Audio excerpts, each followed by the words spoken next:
And we are live. What's going on, guys? This is Ryan with RK Outpost, and I have a special guest with me who I didn't know was coming, Miss Mary Mayhem. We will get her introduced in just a second, and I forgot to turn my sound off because I always forget to turn my sound off. Boomer. Okay, boomer. Yeah. You're one to talk, Mary. I had my sound turned off. Well, you've been literally like streaming and doing shit all day, so you were ready for this. I, however, have not. It's your stream. How are you not ready for your own stream? I've been doing stuff all day that's not YouTube related. A bit. Well, that was a really good impression of me, Mary. But I've been doing stuff all day that's not YouTube related. Usually, if you guys have watched this channel before, on Sundays, I do around 4:30 Pacific time, 7:30 Eastern. I do a stream pretty much every Sunday. I couldn't do that because I was hanging out with family today. But, I wanted to do it. I didn't want to miss a day. So it's really late. I'm sure not a lot of people are going to tune in because literally everyone is still watching Doomcock and Gary. But that's all right. We're here to have fun. We're not going to let them hog everything. Okay. We're not going to have it. I know that Doomcock has probably hit 100,000 subs already tonight, but whatever. We're going to do our thing here too in our little corner of YouTube.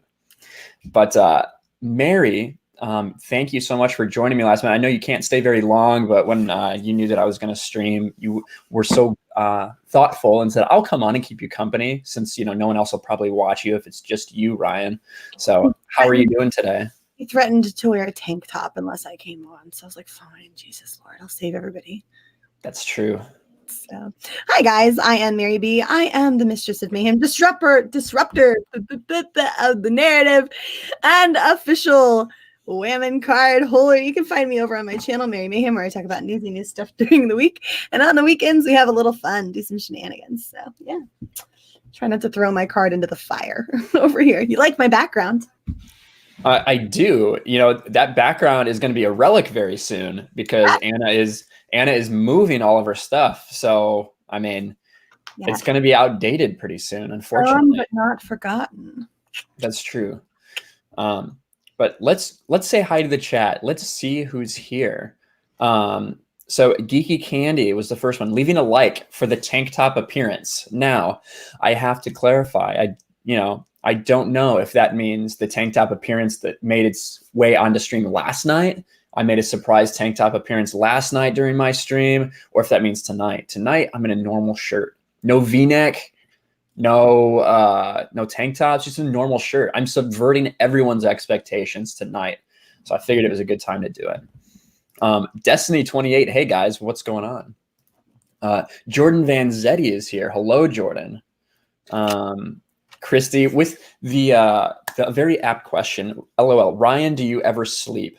The answer is not really, but sometimes I do. Having a full-time job and then trying to do this stuff and paying a lot of attention to my channel and everything, it's tough. So the one thing that has to be sacrificed is sleep. And that's okay. I think everybody knows what I'm talking about. Mary is constantly going on streams, so I'm sure she gets no sleep as well. I don't know what sleep is.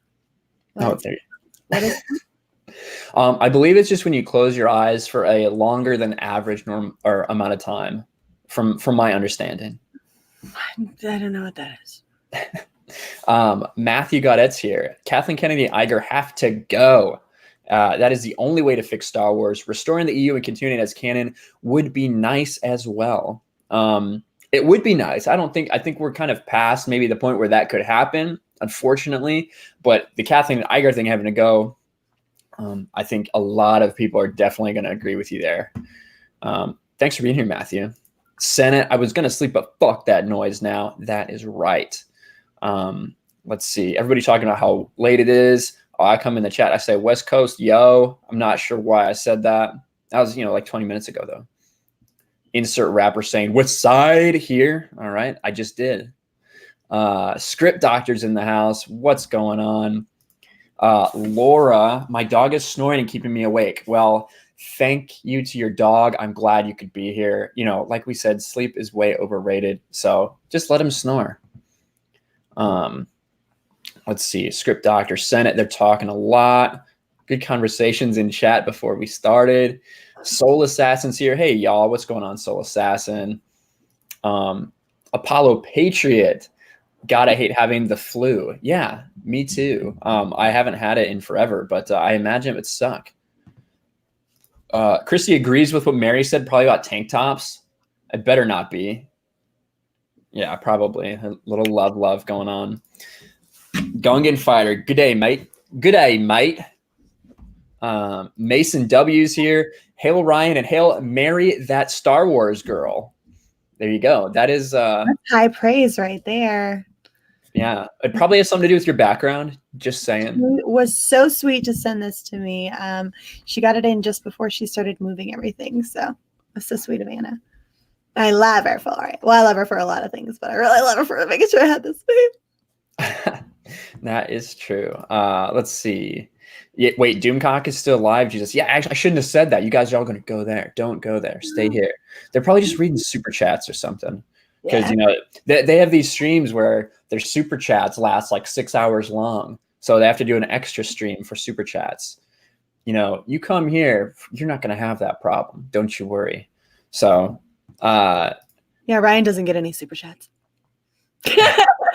Speaking of Chris Evans, have you seen Captain Fordo multi-part series on why Filoni's Clone Wars doesn't fit in Legends? I actually have. I haven't watched all of it. I'll be honest, I haven't watched all of it, but I have seen some of it, and it's right. It's one of the things we were all complaining about so much while Dave Filoni, while the Clone Wars was airing, was all the small little continuity errors that just don't make any sense and all the liberties they took. And but thank you, Chris. I appreciate that, brother. Thank you for the super chat. I saw somebody, the Senate said something stupid earlier. What did he say? Oh, thanks for saving us from that awful shirt he was going to put on. # get Ryan a robe. So we've got all these Lethal Lightning fanboys in the house that want me to wear a robe like Lethal. Mm-hmm. Ugh. Yeah, just do us a favor and actually close it all the way instead of leaving that whole V-neck look thing going on. I see how it is. Spare us. Just saying. I will say, if someone sends me a robe, I'll probably wear it. I will definitely wear a robe if someone sends it. But noted. Noted. Depending, as long as it's not too revealing, I wouldn't want to do that. Do I have Battlefront 2 on PC? No, I have Battlefront 2 on PlayStation 4 actually, but not on PC. This is what we're talking about. We must have another tank top for Ryan. Thank you, Gungan Fighter. Mary, he ain't straight with things because he's secretly bathing in candy corn and Disney EU in his free time. LOL, JK, sup, Ryan and Mary, everyone on the live stream. Thanks, Jonathan. Appreciate you, buddy. Good V-necks are soy, bruh. Trey Courtney in the house. I like V-necks. Gary would say they're for the ladies. Well, decent V-neck right here. Bam, lady. That's not a V-neck. You've got like stuff tying it together, Mary. I suppose no. If it were tied together, it would be way closer. But no, like I could take that out and it would still be a V. So. Well, maybe we can't really see that, Mary. Could you get a little closer to the camera, maybe? Feel better? Yeah. Well, you went further away. But yeah, it's okay. Can't sleep, so I'll be here watching. Awesome, Apollo. I'm sad you can't sleep, but I'm glad you're here. 3 p.m. here, and where Rockets is from. Well, I don't know where the hell you're at, but that's awesome. Not the middle of the night like it is for a lot of people. Little jealous of the perfect internet, says the CJH. Yeah, you had some issues last night, bro. You had some issues last night. I was a little disappointed. I actually, I was talking to somebody about that, and they said that they were really disappointed because you couldn't talk either because of something that happened a while ago. So I am going to actually be in contact with you because I kind of want to ask a little more about that situation. But thank you for trying to come on. I appreciate it, man. And we will talk about the Common Ground stream. We'll talk about that. That's one of the things. It's one of the reasons I wanted to do a stream today, because I obviously didn't get to talk a whole lot last night because I was really maintaining my neutrality. I was trying to, at least. So Oh, can I get a South Side for Texas? South Side? I just said it like West Side. I don't know quite how I'm supposed to say it, but hope that was good enough. We got another super chat from Shellback, $5. Even though you talk trash about Filoni, here's a small reward for wearing a t-shirt with a normal collar. I love him. Well, he's great. Thank you. I appreciate it. And you know, Tim, I saw on Twitter that Jeremy talked to you. He finally reached out and talked to you. So that is good. I'm glad for you, man. I hope that conversation went well. CJH would really like to talk to me too. Good, man. We'll definitely do it. General Ken is here. OG Star Wars is here. See if I miss anybody. Edward Marlis is here. Hiya, Mary. And also complaining about me streaming late at night. Hashtag candy corn sucks, but Mary's still awesome. Those are both statements I can agree with, Christy. So thank you. Thank you for the super chat. I appreciate it. I believe this is cancel corn sucks. Oh, cancel corn sucks? Well, she meant to say candy corn sucks. I'm just saying, let's not. It's a combination. Our intention here. You don't know. It's a combination of cancel candy corn and candy corn sucks. I understand what is going on right now. I just think that maybe next time you should just, be a little more careful before you assume anything. And Christy agrees. She says, "LOL, fuck," because she knows that she comboed it. She shipped it together. Yeah, the Senate, do more late night streams, dude. I've been doing a lot of late night gaming streams, Senate. I don't think I've seen you there in a couple of them, but yeah, I want to do a mix, right? Because I know on YouTube, we have a pretty big audience. Like, I know I have a lot of people that watch in Australia. I know I have a lot of people that watch in Europe. So it sucks. I feel like some of the European people get a little left out when we stream. It's very often in the middle of the night for them. So I do want to do, more streams like this.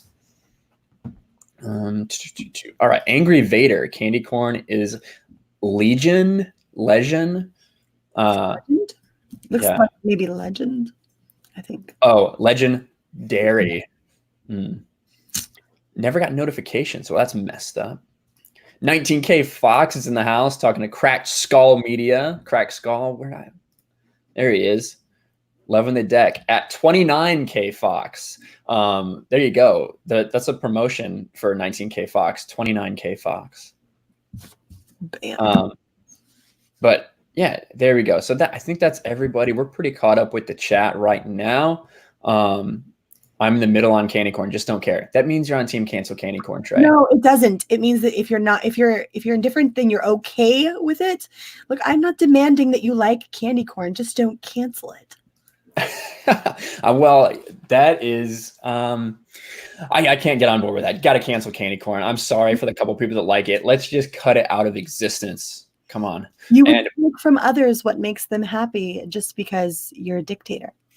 Well, I've talked about some really in the middle ground in Star Wars that, the EU, I feel like that got ripped away from me when the way they treated it. And I don't want to do that to any fans of Disney Star Wars. I wouldn't want to do the same thing to them. But with candy corn lovers, come on.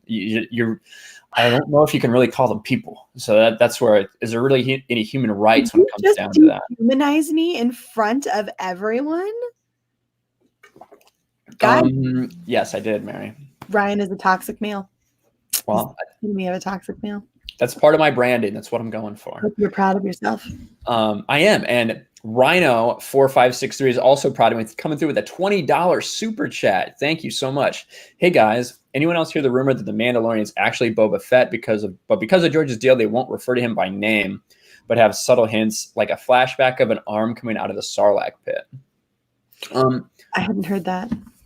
I haven't heard exactly that. The thing with the Sarlacc pit, but I have heard, ever since it's happened, we've had rumors that people are like, well, the Mandalorian, is it Boba Fett? And this whole like George's deal too.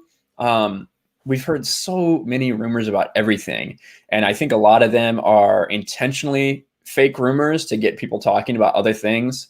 But we're just going to have to see. I don't know. I saw somebody that said maybe they think it's Jasmine Real. that'd be pretty cool. But I wouldn't like it. I want them to create a new character. Show us that you can actually do something on your fucking own, Disney, and not keep bastardizing characters that we love from the expanded universe, or just gender swapping them like you did for Rogue One. Wasn't that the whole point of wiping out EU, was that they could have a little room to run? Yeah, that's why we wiped out the entire expanded universe, so they would have their creative freedoms. So with these creative freedoms, I'd like you to be, well, creative. That's all I'm asking. And, leave my character's legacy alone. But thank you for the super chat, bro. Really appreciate it. Rock Crin is here. Who else? I saw a couple other people here. Yeah, I know, Chris. Vaco 420, no V-neck or tank top. This is bullshit. Amazing 6-hour stream yesterday. Thank you. I will say I appreciate all the views and all the super chats yesterday, and all the new subscribers. I've had a lot of new subscribers in the past 24 to 48 hours. A lot of it because of that stream, I'm sure. So if you're here for the first time, welcome. I'm usually, when I do things on my channel, I'm not just sitting back like this and being silent for, nearly 6 hours, but it was a really awesome opportunity to get some people together. I know that people wanted more blood, but, I think a lot of people had a good talk. And Josh came on, not an easy thing for him to do. I heard a lot of people saying that he was kind of just like circling around and kind of being like very like political about it. And I get that. But him and Jeremy were able to talk, and I think everybody can kind of make the decision for themselves where they lay. As far as the Great Order, if people, I feel like the Great Order is like tailor-made for people who hate the fandom menace. That's just my personal feelings on it. And I feel like it is, if they want to market it that way, I think that's fine. And I don't think that they should stop it. This whole like positive focused fandom, but not afraid to call everything out. If people want to be part of the Great Order, then do it. Go for it. That's awesome. I think that the idea that everyone in the fandom menace is just negative all the time is just not true. I've tried pretty hard on my channel to balance a lot of the, a lot of the criticisms and calling out people with things that I love. And it might not necessarily always get the views because it might not be relevant or whatnot, but I think there's a lot of that out there in the fandom menace and on YouTube that just may not get the views because of the algorithm, but it doesn't mean that it's not there. Well, and look, I'll pull it. I'll pull an example out of the hat right now. So, for example, Candace, who just joined Geeks and Gamers last week, and I were both very positive. And look, Ryan even tried to tell us, hey, you guys probably ought to not get your hopes too high over this whole Disney Little Mermaid live thing. And we were like, no, we're going to be positive. We're going to go into this with an open mind. We're going to be excited about something for once. We went into that with the hope that it might be good, that we might get something good. Now, of course, those hopes were dashed, but I have the text messages to prove that we went into it excited and exuberant about what lay ahead of us, and our hopes and dreams were dashed. And so we do in fact make attempts on a regular basis to try to be positive and upbeat about these things. Now, frequently those hopes are dashed, but we make a concerted effort, even amongst just individuals here within the fandom menace. We do attempt it. That doesn't always work out well for us, but it's not something that we've given up on either. So to label us, to slap a label, just because you're a member of the fandom menace, that you're automatically negative about everything is not accurate and not reasonable.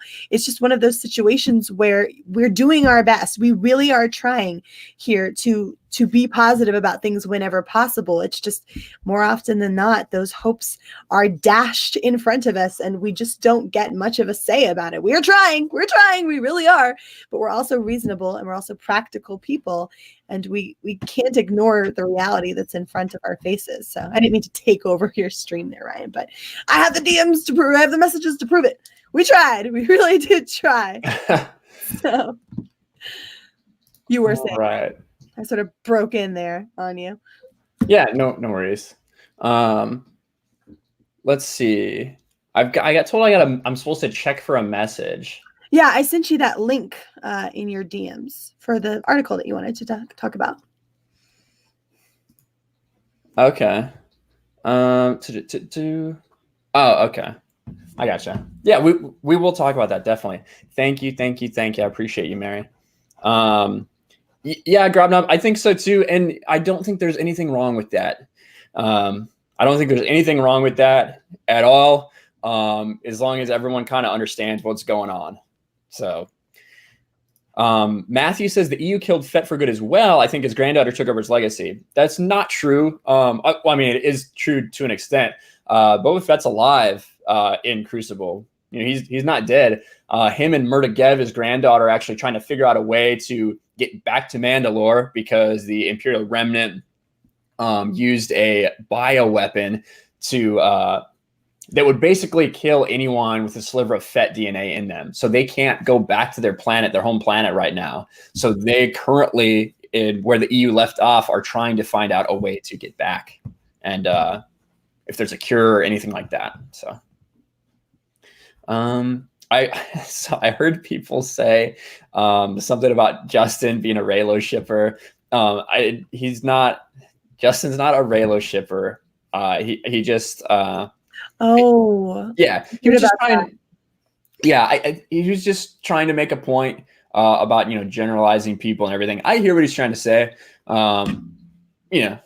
But I do not believe that Justin is a Raylo shipper. I don't believe he's a Raylo shipper either. And I do understand his point that, okay, like not everyone who ships Raylo is a terrible person. And I'm not saying everyone who ships Raylo is a terrible person, but I'm just saying it's kind of creepy.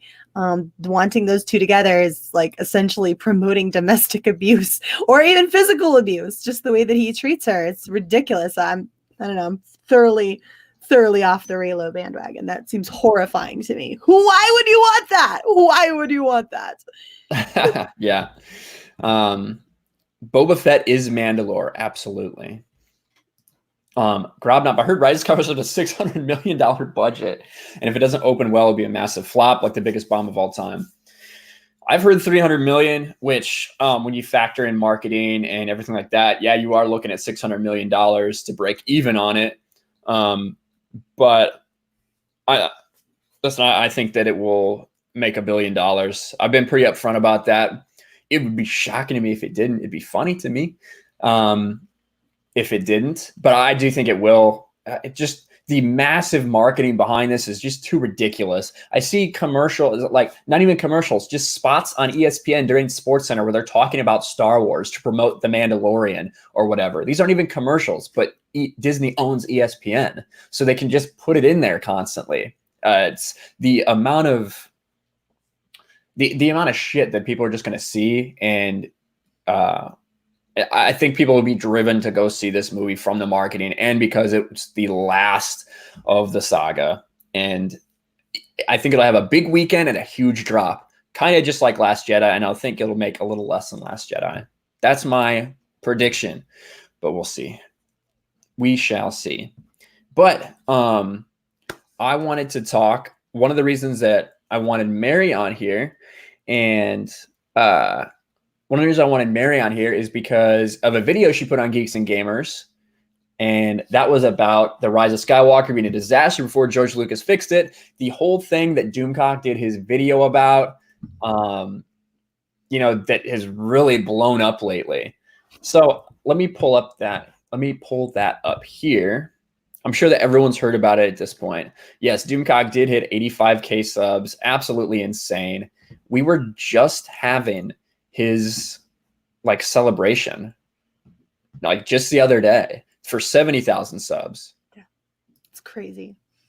It is crazy, but that's all right. That is great for him. That is awesome for everybody in this community. And he's blown up. He's going to hit 100K maybe by next week. Probably, yeah. But here we go. The Rise of Skywalker was a disaster before George Lucas fixed it. So Doomcock comes out with this video, talks about these problems, all these reshoots, the fact that there were alternate endings filmed because of how bad the screenings were for it, and the rumors that they brought George Lucas in to fix it. Now, Mary found this. We got this covered article that. Well, how did you find it, Mary? Google. I just went to Google News, Star Wars News, as you do, and that popped up. And so, yeah, it was, I think, like the third or fourth page. So I was trying to be thorough, and then there it was, and I was like, hey, I know this story. Let's see what's happening. So yeah. Okay. So, what it did was it confirmed some of the things that Doomcock was talking about. You know, when Doomcock came out, hit this video. You got people like Brian Young out there on Twitter saying, just so everybody knows, there's been no screenings at all. You know, trying to debunk it immediately, not even calling him out by name, just saying like toxic YouTuber or inflammatory YouTuber or like whatever, because these people are pussies. But here we go. We got this article. We got this covered, which I will say up front, we got this covered. They post pretty much anything and everything they get. So, you know, taking multiple grains of salt, not just with a grain of salt. You can take a couple of them because we've heard it from different sources. But new rumors flooded the internet to suggest that test screenings for Star Wars Rise of Skywalker were disastrous, and Lucasfilm had to bring in George Lucas to help fix the movie. The last entry in the Skywalker saga not only promised to wrap up the sequel trilogy, but also the ancient conflict between Jedi and Sith to a definitive end. Blah, blah, blah. All right. A new rumor claims that the early test screenings were so disastrous that Bob Iger promptly asked J.J. Abrams to redo much of the film and even asked George Lucas to come in and make some changes. Of course, now, here you go. This is the part where they're referring. Oh, here we go. Boom. Brian Young can go fuck himself. Yep, I agree. Right, we got this covered. Should be renamed "We Make Shit Up Daily." Sometimes they do, man. Sometimes they do. And George Big Dick Lucas in the house. Thank you, man. Actually, that reminds me. I need to shout out my patrons. I forgot to do that, but we got a lot of people watching now, which is good. So thank you to my patrons, Teresa Martin, Master Voss, Mary Mayhem, What an Ass, What a Bitch, What a Cuck, George Big Dick Lucas, Seth Saunders, and, excuse me, Hugh Jass. Thank you guys. I appreciate you. But back to this.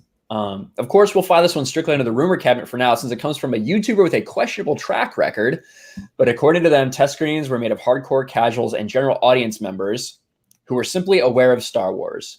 The first version, called the Abrams-Kennedy cut, had the lowest average score of 29, mostly due to a lackluster third act. There are potential spoilers in this. It's not anything too heavy, right? It's stuff that you can tell is going to happen from the trailer. So, you know, very light, very light.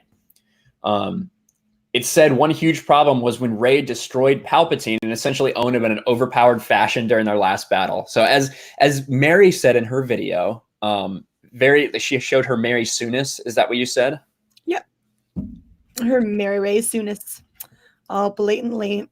So we don't sleep because we don't actually need to, miss, but you should. No, look, it was test screened, and they had her essentially like curb stomp Palpatine, right? And the reactions to it were so poor that people literally burst out laughing in the test screening. And so they continued to go on testing, I think like 6 different times after that. It's like half a dozen times. So Bob Iger catches the last one. He's furious. He's irate about this. Are you kidding me? And it's gone so poorly that I think it was like 4%. The only people who liked it were the people who were like, yeah, I'll go watch Chipmunks the Squeakquel. That's cool. Yeah, I love that movie. So those were the folks who were like, this is great. Yeah. Everyone else was like, okay, because it doesn't work, right? So what we get this in the original trilogy, we get Darth Vader being redeemed, and the salvation of Darth Vader is the downfall of the Emperor Palpatine. You have this wonderful full story arc, right? You have Luke coming in and saving his father, and that's what takes down the Emperor. No, Rey just curb stomps him. Yeah, and Darth Thanos this was probably the plot. Rey's like, okay, boomer, and then just destroys him. So I like that. Mary just ghosted. Look at that. Bam. She disappeared completely, but she's back. Sleep is for the weak. That's right. What's up, Jordan? Curb stomp Palpatine. Are you serious? Yeah, exactly. Exactly. So we'll get back to the article right here. Apparently, Iger specifically asked Abrams to bring Anakin and Luke in. Not entirely sure what that means. And then revised from Disney's boss received a better score, but that wasn't enough. So they brought George Lucas in. The rumor suggests that Lucas incorporated elements from both versions and edited the finale, including a secret Skywalker in the third act. So the rise of Skywalker. It's so dumb. Who the heck is it supposed to be? Like, who are you going to make it? Who are you going to make it be? Because if it's anybody that's already present, it doesn't even make any sense. Because it can't be Finn, right? Because let's just acknowledge the elephant in the room. He's black. And it can't be Poe, like, because we have no indication really that he's force sensitive in any way, shape, or form. So that would come out of left field. Bet you it's Rose. Oh, maybe. I did hear a compelling argument for Finn that the reason that Han and Leia broke up is because Lando, got with Leia. So maybe the rise of Skywalker. Another degradation of the relationship between Han and Leia. Let's just tear that down. Full tilt, guys. Let's throw everything we loved about these characters out the window. Leia's a floozy, and Lando's a homewrecker. Well, we knew Lando was a homewrecker, so fair enough. But I'm sorry, no, no. That's I don't accept that argument because it's further degradation of the characters that I love. So no, I don't want that. It's not a compelling argument to me. It's another ex machina. It's a MacGuffin. So yeah. Hey, Brand. Yeah, there's Brandster. That Star Wars Launch. Hello, mate. Can't stop as I have work, but smashed alike as always. I still want my bloody pixel pictures though. Dude, I feel like there's a whole internet's full of pixel pictures of me. And speaking of, Jeremy got pixeled today. He got frozen and he was pixeled. He was able to turn his camera off, which I was not able to do when it happened to me. But there are pictures of a pixelated Jeremy looking almost exactly like me out there now. So you're a little salty over that, huh? I'm not salty. I'm really excited that happened to Jeremy. That's fucking karma, bitch. Right? That is karma. That's what happens. So you're salty. You sound salty right now. I'm not salty. I'm just saying. Karma, bitch. Whatever. You're salty. So let's get back to this. We don't know who this secret Skywalker is just yet, which makes it a fucking secret. But we do know that Disney spent a whopping $300 million after the meltdown to save the movie and do everything that was necessary to do to make sure it doesn't flop. So that might be where that rumor's come in, where the $300 million to initially do it, plus this $300 million after the meltdown to save the movie. So I don't really trust too much of what Disney's going to tell us it costs anyway. I trust Disney so little at this point, to be honest, in like every way. I will say, if it did wind up costing something like $600 million or whatever total to do, that would be so amazing if it only makes like 1.2 billion. I'm just saying. I'm just saying. That's true. That's true. You make no money because you keep screwing up. And while we can never be certain about the many rumors that plagued production of a Juggernaut film, we should know the closest source to we got this covered, the voices in their head, and the same ones who told us about the Rey Palpatine twist in the movie, which has since been confirmed, have said the report is at least somewhat true. So they're not telling us exactly what's true and what's not, but they are saying that the people that they've talked to, separate from Doomcock's report, they are getting a lot of indications that most of what he said is true. Well, they do say that this source has been accurate before, and they cite when that was. And so I think it's reasonable to give this a little bit of credence here. And they do go into detail what it is that they can corroborate at the very end of it. So, yeah, exactly. That picture was disturbing. Oh, the picture of Jeremy?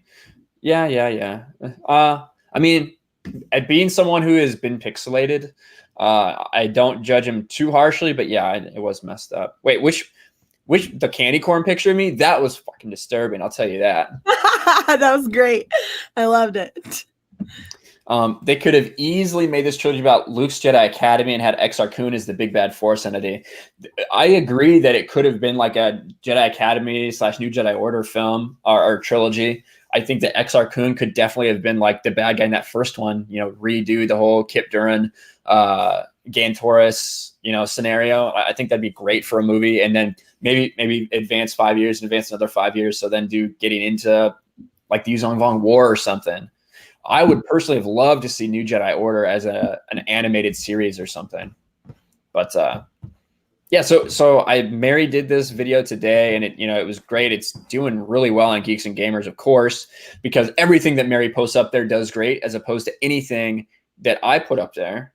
But get good, yeah, exactly. Me and Lethal, what is this? Ryan is drowning in salt right now. Come on. What's up, everyone? Ryan, because he takes it so well. I do take it well. Speaking of someone taking it well, I really need to find that meme. Yeah, I need to find this picture of Jeremy. That's so horrifying. Oh my god. You want me to see if I can find it? Yeah, if you can, real quick. I'm just scrolling through my absolutely mess of notifications because, guys, if you missed it last night, something happened, and well, we had a 6-hour stream, and there's a couple memes that are going to come out of 6-hour stream. First of all, obviously Justin did what he did, and all his stuff fell down, which is really funny. But something really disturbing happened, and it was when Jeremy stood up and bent over. Oh, I found it. He probably should not have done it. And as soon as he did it, I put a full screen of him, and I said, somebody meme this. He's bent over. Well, this is what you get. You get what you fucking deserve. You get what you effing deserve. I'm pretty sure those are Biden hands. I'm pretty sure those are Biden hands. I really enjoy it. I'm looking very serious. And then it, of course, evolves, right? Because it always does. It can't just be this meme. It can't just be this meme. It has to evolve into more memes. So I saw one of me pixelated like this. I saw one that was a cartoon version of this. Everyone should, if you have the opportunity, you should just meme it. Just do it. Put it in my Discord. Link to my Discord is in the description of this video. Do your best. Apollo Patriot is always in there making dank memes. Oh, look at this. Gay Jeremy. This is the reason I exist. Yes, this moment right here. Stop bending him over, says Jack. Little man says Geeks and Gamers. Oh shit, that is good. That is good. Jeremy's getting manhandled. Yes. How did I miss this stream? Good lord. I miss all it was 6 hours, so I can understand if you miss a little of it. But I missed all but like the first half hour. So you were the first super chat though, Mary. I was the first. I was trying to make amends for it. I felt really bad that I was going to be missing the stream because I had to be up in the morning to take care of my kid. So I was like, wow, super chat. Sorry, my bad. Yeah. So Ryan is the man of that. Ryan is the man of the pool house. That's what's going on. I'm not going to read that because people don't like when you say that word, Skyray, but I'm sure that's what he would have been yelling.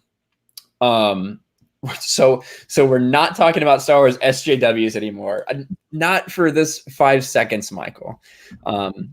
I feel like we don't spend too much time talking about it. Mostly we're just talking about what a kind of a mess that we feel like Rise of Skywalker is going to be with all the ending and everything. Not really anything to do with SJW stuff. Ryan, you did admit you were gay earlier while you had your makeup on. What the hell does that even mean? That was my thing I did of you. Oh, gosh. I forgot all about that.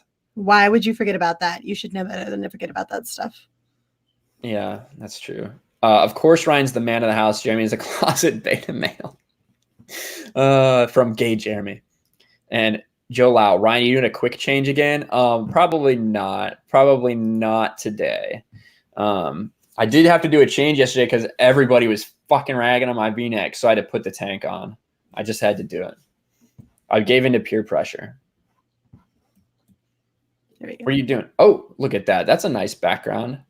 See, now I can see my stuff's a little messier right now. Yeah, you should get on that.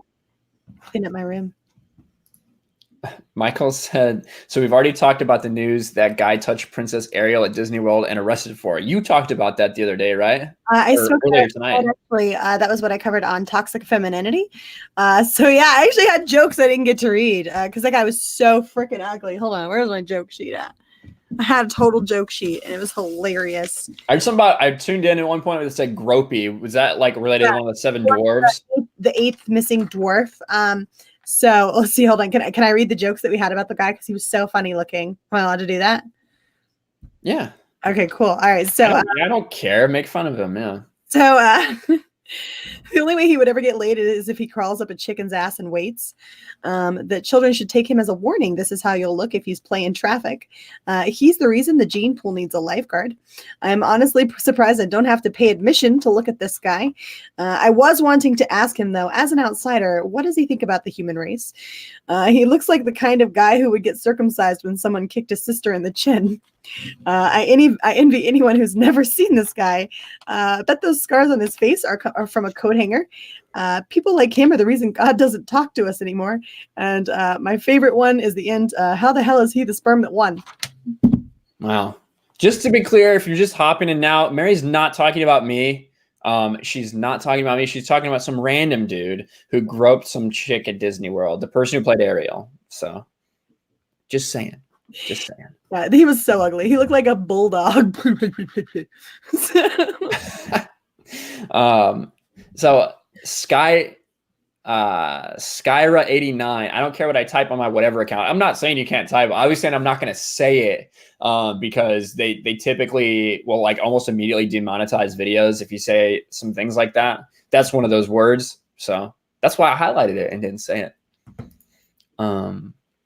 Look, don't touch. Yes, Soul Assassin. Now, when you're talking about Disney princesses at Disney World, I suppose it depends who it is. Look, don't touch. That's an interesting policy at Disney World. But yeah, we want the tank top. Show your guns. Wow. Maybe later. Maybe later. Where is the car video guy? Hold on. I'm right here. Oh, there we go. You are so ready with those now. Look at that. Mm-hmm. I'm on it. Ooh, Darkspawn. This is a great question. Who is the best Star Wars waifu? Who do you think, Mary? I mean, that's rough, actually. So I'm just now getting into some of the expanded universe. So my initial reaction, of course, is to say Leia, right? But I also probably would have said, like, well, I don't know. She turned to the dark side, but I loved Bastilla, right? Like, she was pretty great. But now I'm thinking maybe Mara. She's all frisky. She'd throw you against a wall. Yeah, that's true. So I would say it's down to maybe 2 people for me. Darkspawn, and that would be Jaina Solo, or Darth Zana. That would probably be my 2. They are, well, first of all, they're great freaking characters, and second of all, they're super fucking hot. So those would be mine. What about yours, Darth Spawn? I want to know. Ahsoka or Ayla? Oh, I would take Ayla in a freaking heartbeat over Ahsoka. But that's a good one though. Mara Jade, son. There you go. Alien boobies. Yes, those are always good. George Big Dick Lucas says, from a writing perspective, they ended up writing themselves into the corner. All they had to do was take the hundreds of great EU stories to generate something that would work. Completely agree. Ooh, Chris Evans likes it. Jaina for the win, but my waifu is Tahiri. I do like Tahiri. it's a waifu. It's totally waifu. You know what he meant. I know. I think that Tahiri is very interesting because there's a scene in the Legacy of the Force series where she's like trying to seduce Ben, and Ben's only like 14 years old at the time. It is like a really weird 2 pages when you think about it from that perspective. So, try not to think about it too much. What the hell does this mean, Jack? Mary is not impressed, Ryan. Yeah. What does that mean? Probably for me sitting here just going, because I don't know any of these characters you're talking about, so I'm just sort of chilling out, like, okay. Well, get good. Get good, Mary. I'll tell you what. I'm working on my getting good. You work on getting good too. Okay, so I'll get into the EU and you get more views on your videos. Jesus, that's fucking mean. I'll try. You know, we had 1,200 people at one point watching the live stream last night, which is just like absolutely freaking crazy. Congratulations on that, by the way. Thank you. It was awesome. Best Star Wars DILF. Dad, I'd like to F. Don't be a beta, Ryan. Answer the question. Ooh. Someone says Kyle Katarn is the DILF that beats all. Let's see. Probably, maybe Jagged Fell. He's not a dad yet in there, but I'm just thinking of dudes that I would like to fuck in the Star Wars universe. What do you think, Mary? Honestly, Empire Strikes Back or Return of the Jedi Luke. I know that's like a total basic bitch answer. Oh God, yeah. Cutie. Go get a pumpkin spice latte, Mary. Oh my God, he's such a cute. Look, you leave me and my preferences alone, okay? And if not that, I honestly would probably go for Qui-Gon. I know he doesn't have a kid, but Qui-Gon's old. He looks pretty old. You like the silver fox look?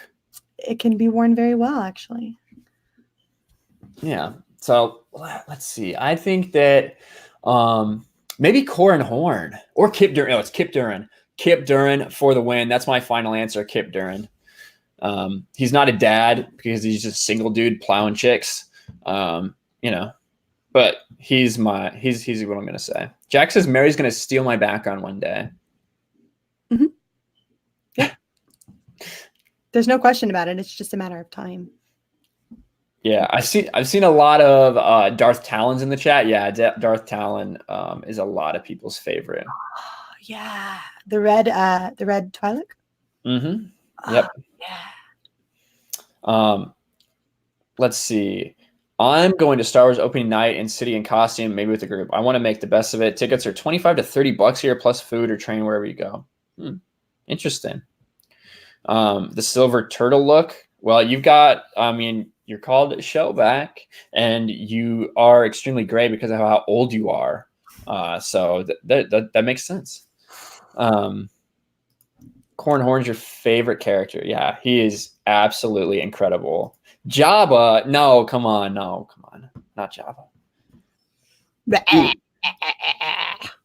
Cade, if you don't know who Cade Skywalker is, which that reminds me, I am doing a series. I'm going to try once a week to cover something from the Legacy era, whether that's a little story or a character lore video or something.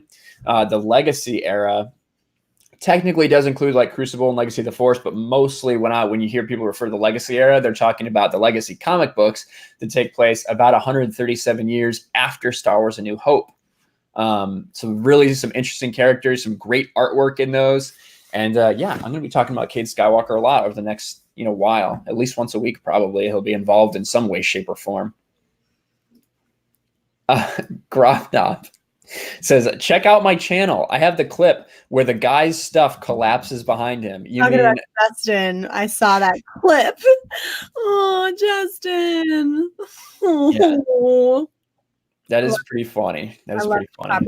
Justin Proper. He's fantastic. The artist formerly known as Proper Jeremy. That's right. Now he's rebranded. He is rebranded, and all the power to him. So, yeah, absolutely. So, one of the things that we talked about, the kind of rumors surrounding that, Doomcock's video, everything like that. One thing that a lot of people are going to be talking about this week is Disney Plus, which launches on Tuesday. And obviously it's going to launch with The Mandalorian. So we're going to be talking Star Wars a lot, probably every Tuesday. People are going to be doing reactions to The Mandalorian. It's going to be Fridays is when it's supposed to drop regularly. Oh, really? Fridays? So, yeah. So we're going to get one on Tuesday, and then we're going to get one on Friday. I believe it's basically every Friday after that. I believe. Well, there you go. So that'll be interesting. So I am going to have Disney Plus, and I am going to be watching. Now I have Verizon, so luckily I've got this awesome deal where they're. I don't know. I don't really understand why, but if you have unlimited Verizon, you get free Disney Plus for a year. I don't quite understand why they're doing this. I don't know if it's to boost some kind of numbers. Of course it would be to boost numbers, right? Like, I guess, but it's pretty transparent that they're going to be doing that. And I don't know. I just don't understand quite why they're doing it. I mean, it seems to me like it would be to boost numbers, because let's just own this up front. Disney has seen some declines lately. They're concerned, like Solo as a flop.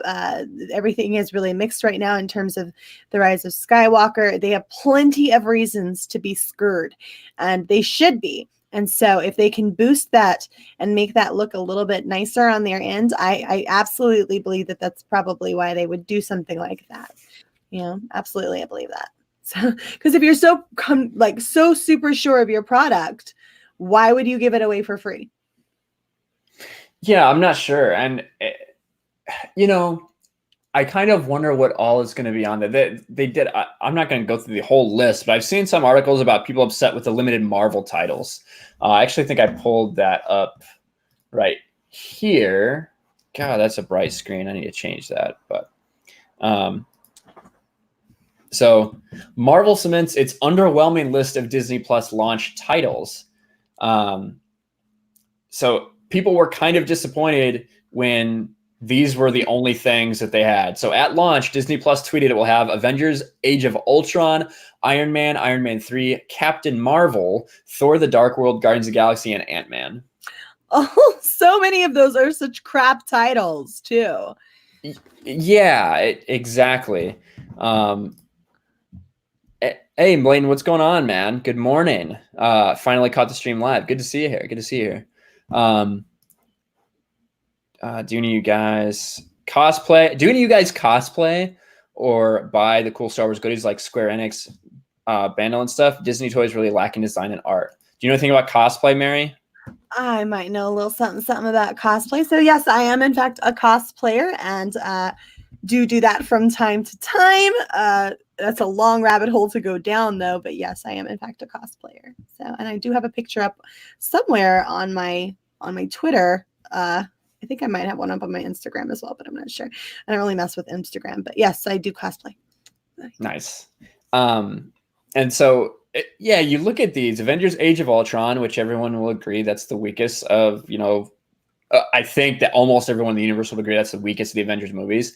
Iron Man, which is great, but I mean, we've all seen it. It was on Netflix for freaking forever. Iron Man 3, Captain Marvel, of course, Captain Marvel's on there.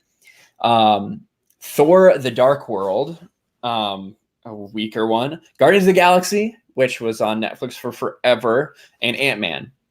Now, after they announced this, there was such a reaction to it. People were like, really, that's all that's going to be on there? That they added and said Avengers Endgame will be available to stream when it launches. So that's going to be maybe the one saving grace that they're trying to have with the Marvel movies. But that's not enough to really make me, like I said, there's no way that I'd be spending money on this. It's definitely up front with the lack of stuff they have on there. The fact that I have that Verizon free thing, I thought I was going to have to sit here on, go around Pirate Bay and figure out what's going on. Luckily, girl, my parents they're the reason I'm able to see it. So, because my mom and dad will, well, not so much as they used to, but anything Disney, they're gonna get. There you go. Did you when your parents, Mary, when your parents were like, "Hey, we're getting Disney Plus," what was your response? Relief that I didn't have to go break the law and go pirate it, because I'm not really a rule breaker kind of gal in that sense. So I tend to avoid things that might get me in trouble. Well, I mean, going to Pirate Bay is worth it to not give them money. That's how I saw it. But yeah, if you have someone's password already, hey, that is awesome too. Trey, Endgame also ruined Hulk. 100 fucking percent. And this one, Endgame ruined Thor. Agreed. That so much was sacrificed for those characters for this freaking comedic relief. Yeah. It was funny for like 2 seconds with Thor, and then I realized that this was what was going to be happening the whole time. And I was like, oh, fuck. Yeah, exactly. That's the same way I felt. Like, it's funny. Like the moment you see Fat Thor, it is funny. Then they just do the same gag the whole freaking time. Professor Hulk. Yeah, Professor Hulk. Let's see. Yeah, exactly. Well, Trey Courtney, I know that you're a release a Snyder Cut man, so I like that. I like that. Let's see. They also do have some animated series. So X-Men Evolution, Wolverine and the X-Men, Guardians of the Galaxy, and Marvel Rising Secret Warriors. Yeah, so really nothing that I'm interested in, at least. And you don't have one of these TV series until Falcon and Winter Soldier in fall of next year. That's a freaking year. Yep. That's a long time to be paying for a service where you're not going to be getting much. But that seems to be the way of Disney these days, is they jump the gun on everything and they push everything out so quickly. Oh, we got to get it going. We got to get it going. We got to get it out there, right? Never mind just taking your time and sorting through your problems. You're acting like DC right now, Disney. That's who you're acting like. Stop. Take a step back. Sort through your shit. Handle your business. Take a look at things and go, you know what? This isn't ready. So let's delay it and give them something that's ready and good. They haven't even got the app out yet. And we don't even know for sure what time freaking The Mandalorian is going to be dropping. These are all things that we should know ahead of time. We should know what time to expect a show to release. We should know whether or not there's an app that's going to be available for us. That app should be available on the App Store already. If I can go in and purchase Disney Plus, then there should be an app available. But these are things that they don't have rolled out yet. Why? Yeah, I hear you for sure. And Mary, I know that you said originally it's obviously 3 hours later for you than it is for me. It's 3 a.m. for you, and I think you guys still have some stuff going on. So if you need to skedaddle, I totally get it. Yes. So yeah, it is about 3 o'clock in the morning, and I am going to have to get up in a few hours and do some stuff. But yeah, hey, thanks for having me on, man. You're awesome sauce. Oh, well, thank you, Mary. A compliment. Usually you're roasting me, but I will take a compliment from you anytime I can get it. Oh, you only roast the ones you love. You know it. So that's true. So yes, guys, I'm thrilled to be here. Thank you so much for having me on, Ryan. And yeah, guys, if you haven't already, please go over and subscribe to my channel. I do stuff. Yep, absolutely. And Mary does have a link down in the description below because she's one of my patrons. So the link to her channel is in the description. Yeah. Just like all of my patrons above a certain tier. You know what? I'm going to go over and bombard your chat with it real quick, though. Okay. Like, just be glad I'm not drunk 3PO. Yeah, freaking drunk 3PO. I'm having this great stream. Instead of dropping links to, my Patreon or my Discord or anything like that, drunk 3PO is just repeatedly spamming his own merch in my chat. So I don't know how many shirts he sold last night, but I'm sure it was great for him. Thanks, Christy. You're such a peach. Thank you, sugar. I appreciate you. Christy's being a boss over there. So, all right. Well, hey, have a great rest of your stream, man. Hey, Mladen, love. Thank you so much. And thanks for having me. So, yeah. Talk to you later. Absolutely. Thanks for coming on, Mary. Talk to you later. Bye, guys. And there we go. Oh, yes. Shellback. Exactly. Now I'm scared. The scenery of the stream will suffer greatly when Mary leaves. That is, of course, what I was worried about. So she told me she couldn't stay long, and I just kept ignoring it. Just kept ignoring it because I wanted that scenery. Exactly.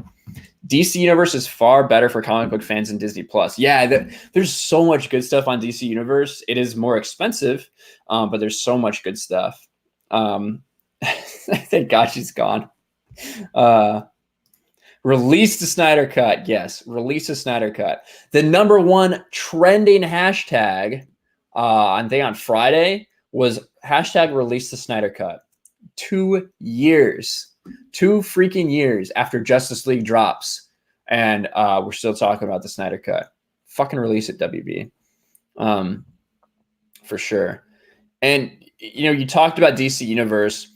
One of the things that we've been talking about, yeah, maybe. He said you have creamy skin. That is exactly what Drunk 3PO said. You are correct. You are correct. Oh, look at this guy. Sup? What's up, Lethal? I wonder, actually. Let me go and send something to him, because anytime I can get Lethal on here, I'm definitely going to. Stop sharing my screen real quick. Copy to clipboard. I'm talking through it because I'm kind of a boomer.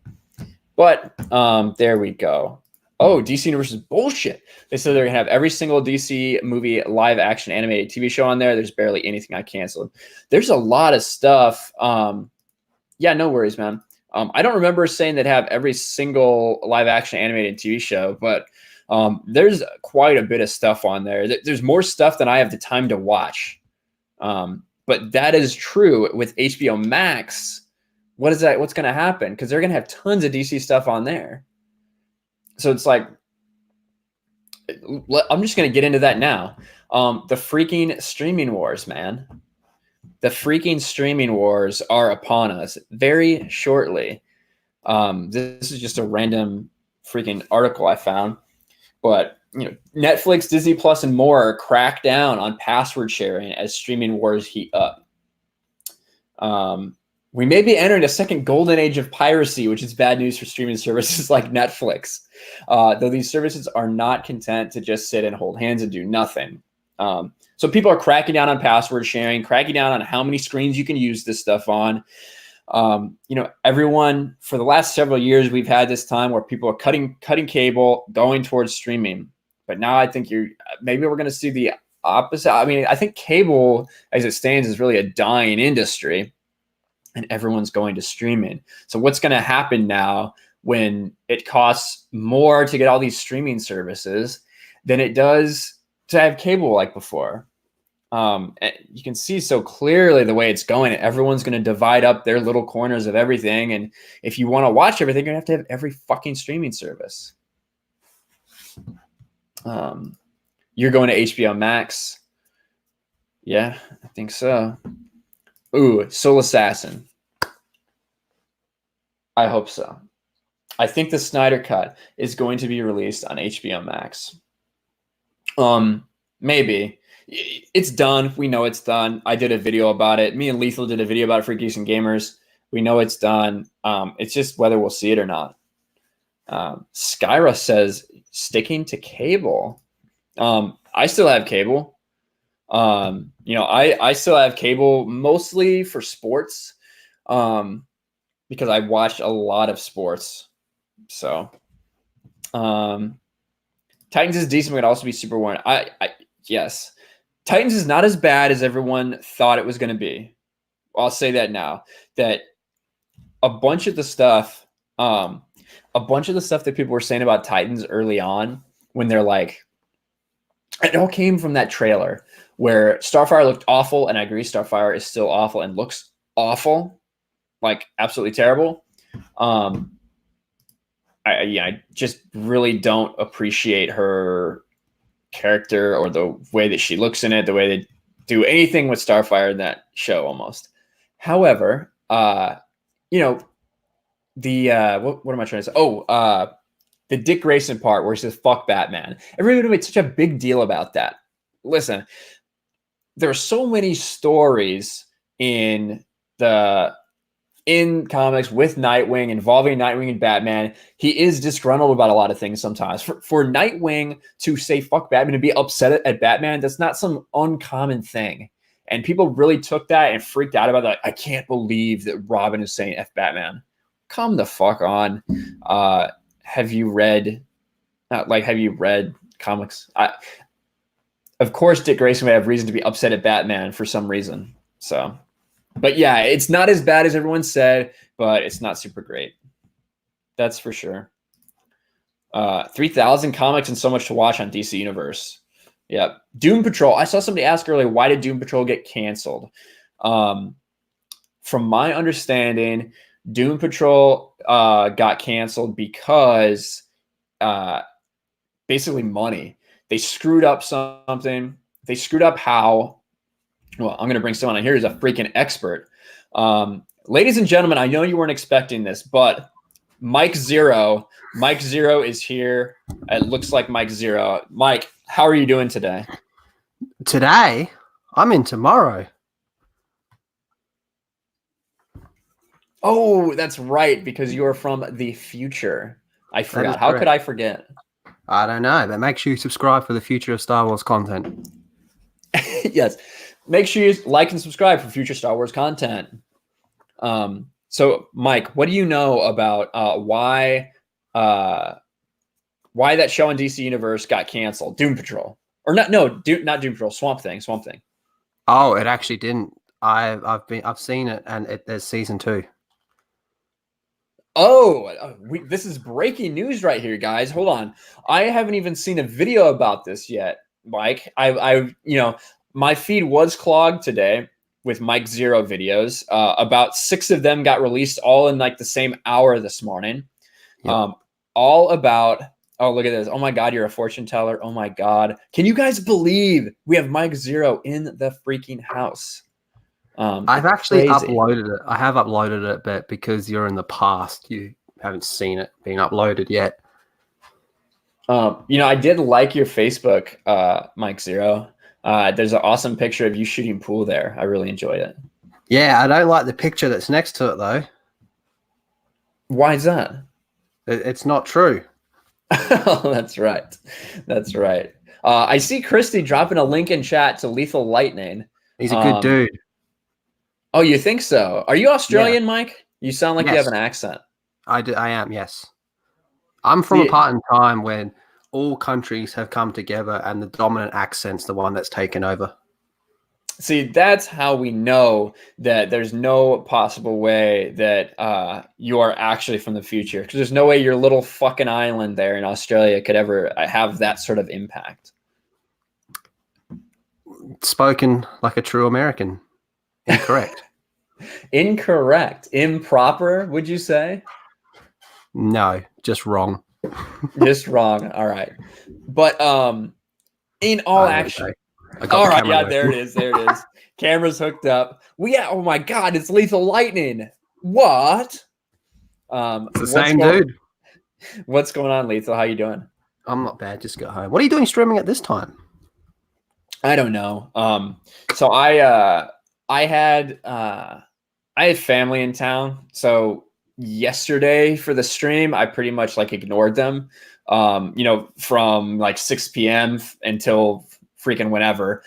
And I didn't want to do that twice in a row. So I couldn't stream at my normal time, but I still wanted to talk. So, wanted to hop on and do it. The gay Ryan. What the hell? A gay Ryan. Jeremy and I have a very special connection. Who the fuck is that? Does it involve Emily Blunt by any chance? I think it does. We showed that picture already, actually. Yeah. How do you find time, do all that videos? My idea of time and your idea of time are two completely different things. That is true. Somebody said, little man, you're disappointed Bill Clevion didn't come back. I did get a couple calls for Bill Clevion. The problem is Bill Clevion came on in the first stream and one was not reacting really when you asked him questions for a while. I don't know why that was. If maybe Bill Clevion was talking to someone else before he answered questions and he was trying to use a voice changer. And it was really strange. So I would be willing to bring Bill Clevion if maybe it wasn't Bill Clevion and it's whoever it actually is. If they actually want it on my stream, not a pseudonym. Who do you think Schemes and Scammers is? I don't know, but I freaking love it, man. Schemes and Scammers is fucking hilarious. They're Australian. I've got a hunch. I think it might be an alternate account of What a Bitch, What an Ass, What a Cuck. Ooh, you think so, huh? Because he's in the comic skate circles. Mm-hmm. Australian. Memer. And it's definitely good-natured. It definitely is. It's fucking hilarious, man. I love schemes and scammers. I told you about that. So for you guys that don't know, there's a scheme out there that says there's an account out there that's just called Schemes and Scammers, and instead of the Geeks and Gamers logo, it's just 2 S's. It's fucking hilarious. And this account started following me on Twitter, and I like immediately saw it, and I was like talking to Lethal when it happened.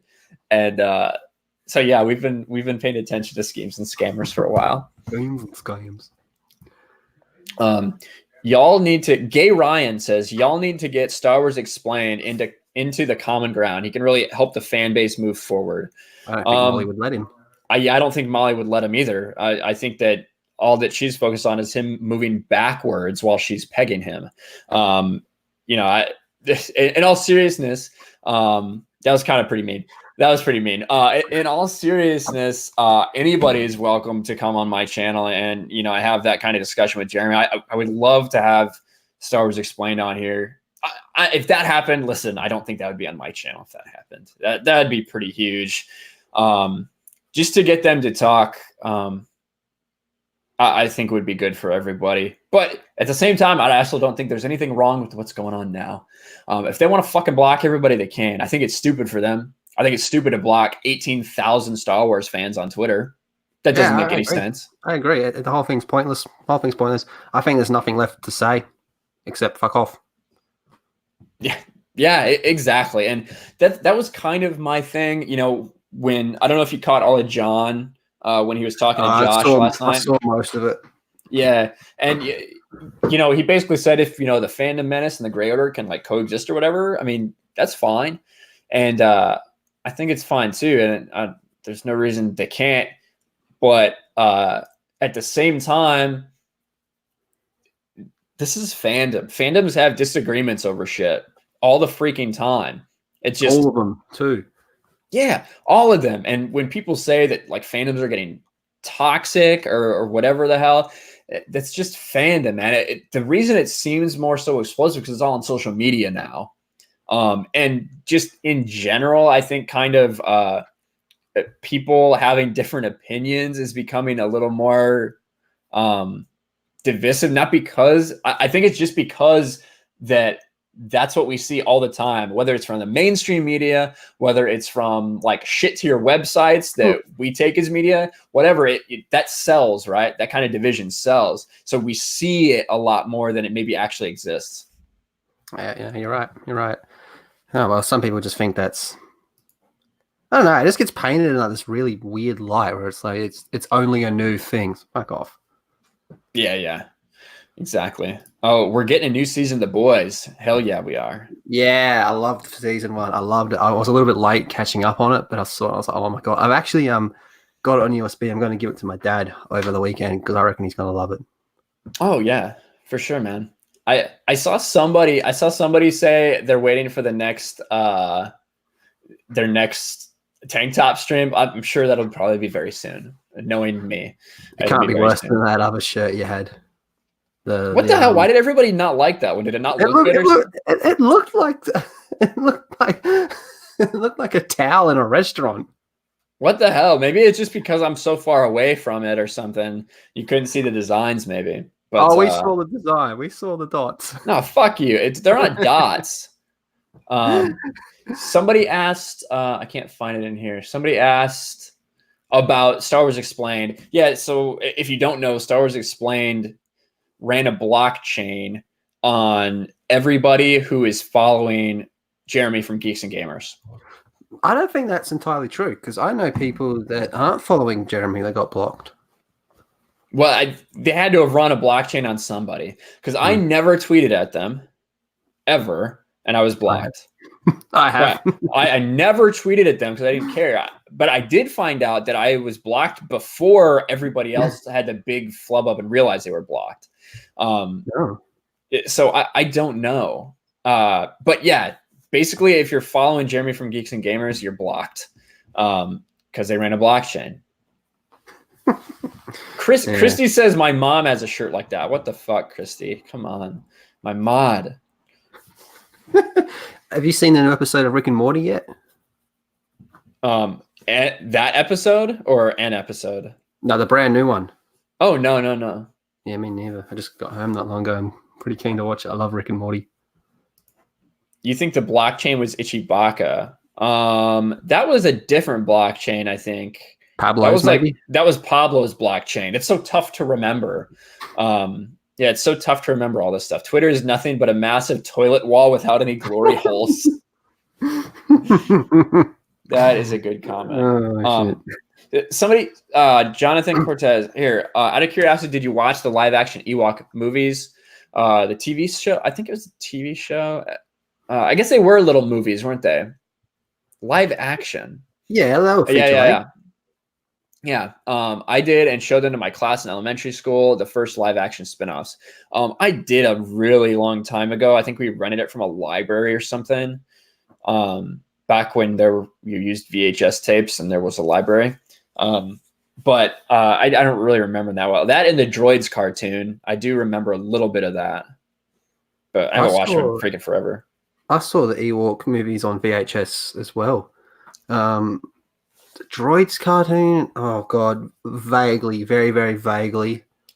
Same with Holiday Special. All I really remember at the Holiday Special is Carrie Fisher singing and thinking, "Oh my god, you are not your mum." The Wookiees talking and Boba Fett. That's all I remember from that. Nice. And then Christy says Lethal has a point. So we'll say that Lethal has a point. I don't follow Jeremy, but I was still blocked. So there you go, Christy. Yeah, Christy answered the question. Yeah, so maybe it's more than just people that follow Jeremy. Like, yeah, it's sad that it's come to that. It does seem like he's being run by Molly. Like, very blatantly obvious that everything's being controlled by her.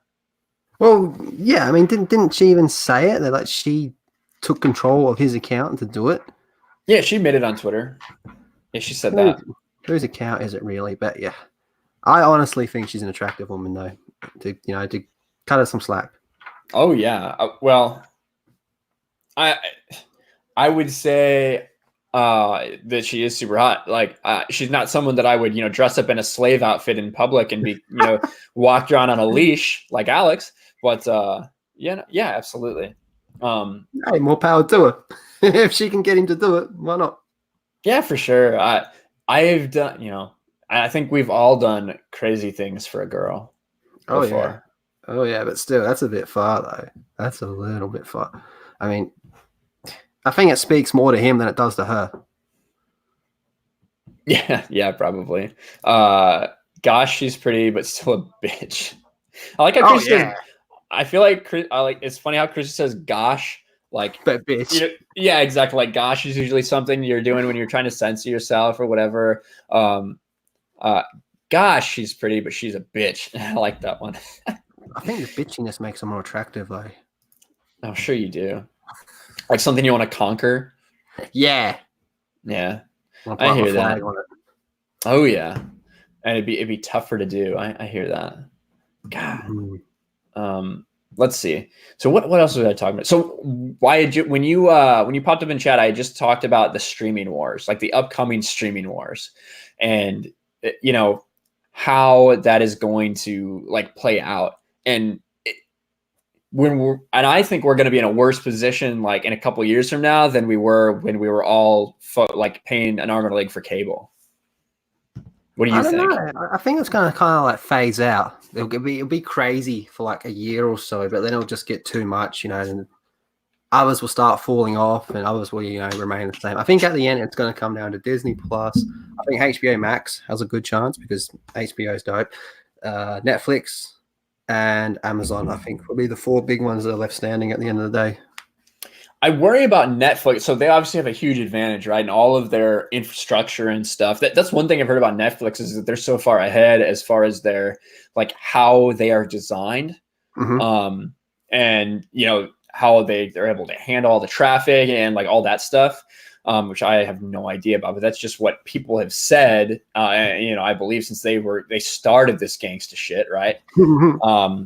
So that makes sense, but they have invested so heavily over the past couple of years on their original content, which some of it's awesome. Some of it is fucking shit. Oh yeah. And I don't really know going forward if they're going to be able to sustain that same kind of thing, that the same kind of money that they're spending, because I don't think they're going to be increasing their subscriptions. But when all these new things come out, I think they might stay steady. I think some people will think about dropping it, but I don't think they're going to be increasing at nearly the rate that they are now. I don't think so either. But again, pirating's always a big thing as well. That especially here, Australia is one of the biggest Yara place going, because we don't get jack shit on normal TV, so we kind of steal everything. And we have a Netflix tax, which sucks. What? But, yeah, Netflix tax. What is that? Like what? Exactly how much is that? Like. Oh, it's a good question, because I don't have Netflix anymore. Netflix tax. Netflix tax. What the fuck? Is this like, I've heard of some weird taxes and stuff over in maybe in Europe with the EU or something. Maybe those are just memes. No, that's about like licenses for porn. That's what I remember. You got a license. You got a license for that, mate. That was the joke. That was the meme. But I don't know if that's for real or just proposed. The proposed bill would also amend blah blah blah numbers of the GST, which is the goods and services tax, in order to make supply of goods in services connected with blah blah blah blah blah blah blah. Okay, Australia, or to be made in Australia, excluding those geographic areas where the GST does not apply, principally the external. So basically it means you'll be paying. You won't be paying much more, but it'll just come under the GST. So you wouldn't even notice it, but it'd be a pain in the ass either way. Yeah, that's interesting. E-Tank says there's a Netflix tax in Chicago. Oh, there you go. That's not surprising. So I am from pretty close to Chicago, about an hour and a half out. So I spent a lot of time there. And it doesn't surprise me. There's so much stuff that is so expensive there. Like if you smoke, you're freaking done. Really? Yeah, they're all the big cities. It's an absolutely ridiculous. I mean, I don't smoke, so it doesn't matter to me. But friends that I know that do smoke are paying a freaking arm and a leg, just for like a carton of cigarettes. That's crazy. A carton of cigarettes. We get I don't know. I don't smoke either. I think you can buy cartons here. Everyone just gets a pack of Durries, Winnie Blues. If there's any Australians in the chat, Winnie Blues, they'll know what I'm talking about. Durries. Maybe this. Luffy has got no crazy taxes in Europe is real. We have to pay $350 a year if you own a TV. Don't move to Norway. So I do know that in Britain, in Great Britain or England or where the fuck, I don't know how the difference is there. If you're in freaking Great Britain and you have, like, the BBC is like broadcast to you without like having to pay extra shit and come with cable like it does over here, because I can watch the BBC too. You have to pay like a tax for the BBC because it's like a publicly broadcasted thing. Like you have to pay it whether you watch it or not, unless you can like definitively prove that you don't watch it at all, like that you like don't own a TV and that you don't use it on your computer. Then you can be exempt from that. If there's anybody watching in England right now, they could let me know. I think that's the way it works. So what do you do? Like when they come around to do the inspection, you unplug your telly, hide it under the mattress. I don't know what a TV is, man. I don't know. I don't know. George Big Dick Lucas in the house saying, I'm listening but playing SWOTOR right now. The only good Star Wars gives us new stuff periodically. Yeah, man. Onslaught. God, I wish I could play. I'm doing this stream instead of playing, but that's okay. Do you know how Onslaught ends?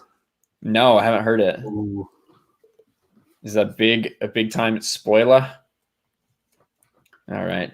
Well, that sucks. I'll have to look it up because I don't think I'll ever be able to get all the way through it. I will play it at some point, I'm sure.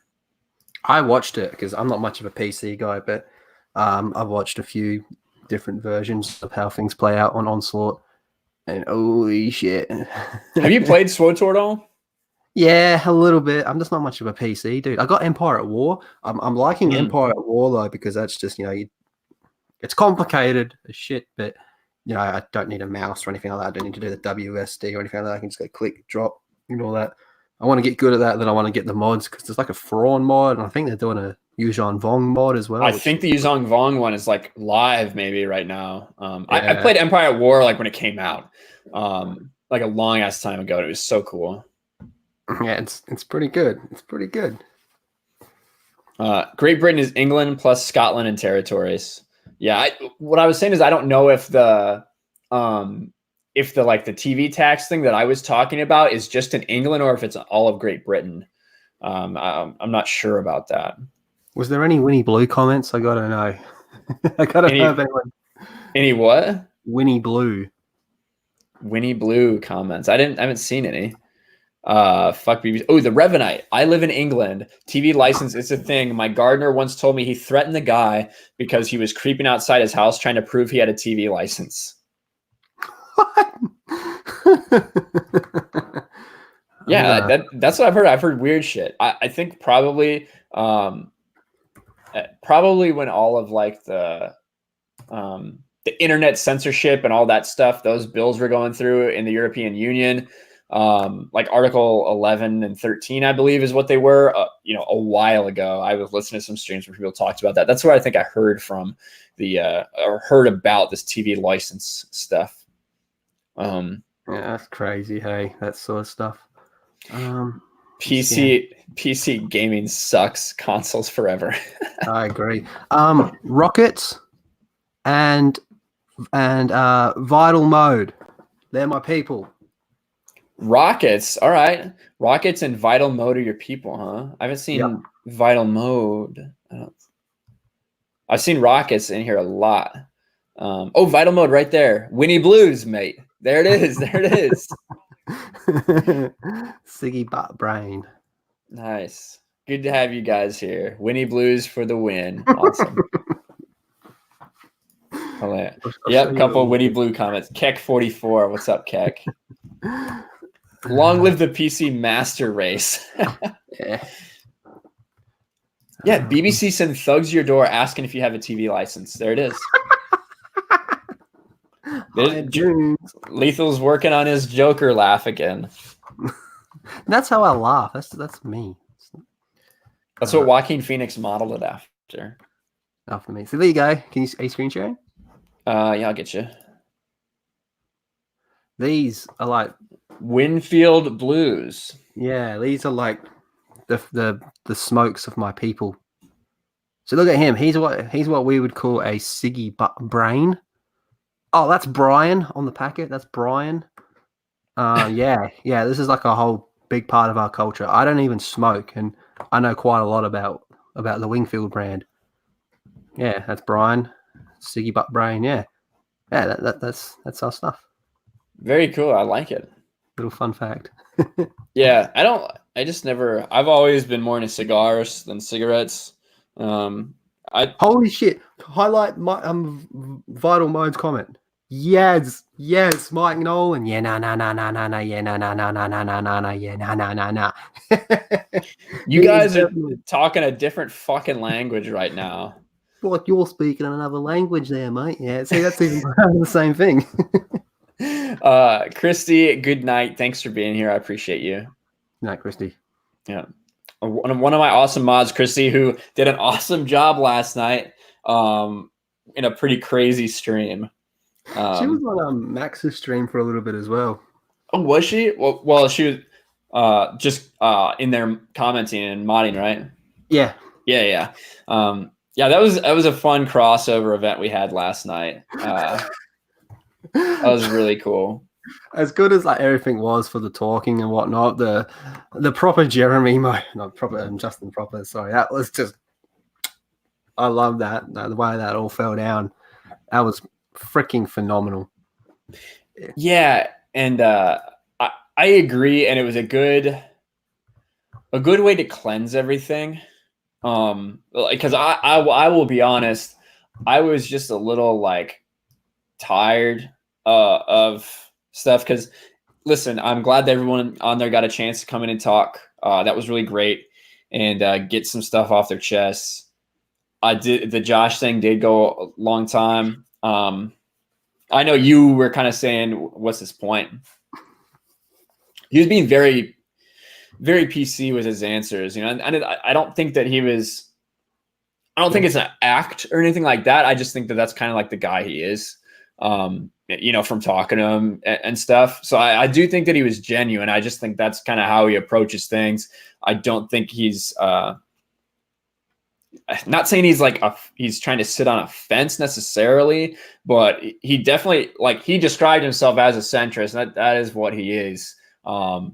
Registered independent voter. That is what he seems to be. So he's just not somebody who is going to be one of those people that come down hard on either side. So that's why he comes off that way, because I think it is genuine.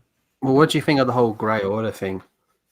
I talked about that a little bit early on in the stream. I don't think it's necessary.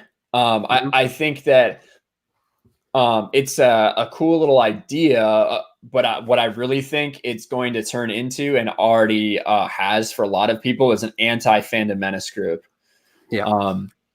That's what it is to me, and I think that's why it was launched the way it was launched, with a video, from Josh talking about I joined the Fandom Menace, and I don't think there's anything wrong with that at all. I don't think there's anything wrong with him selling merch for it. I don't think there's anything wrong with it, but I do think that it's just upfront and honest. That's how I feel when it came down, is that it's like an anti-fandom menace thing, to say that you're based on positivity, but you're also open to criticism. It's like, well, what is it? It's just, that doesn't really mean a lot. To me, it sounded almost like Fandom Menace, except policing people's thoughts. Yeah, basically, you can only join the Grey Order if you want to have a positive outlook on everything, and I don't think that's necessarily what they want, but that's what it sounds like.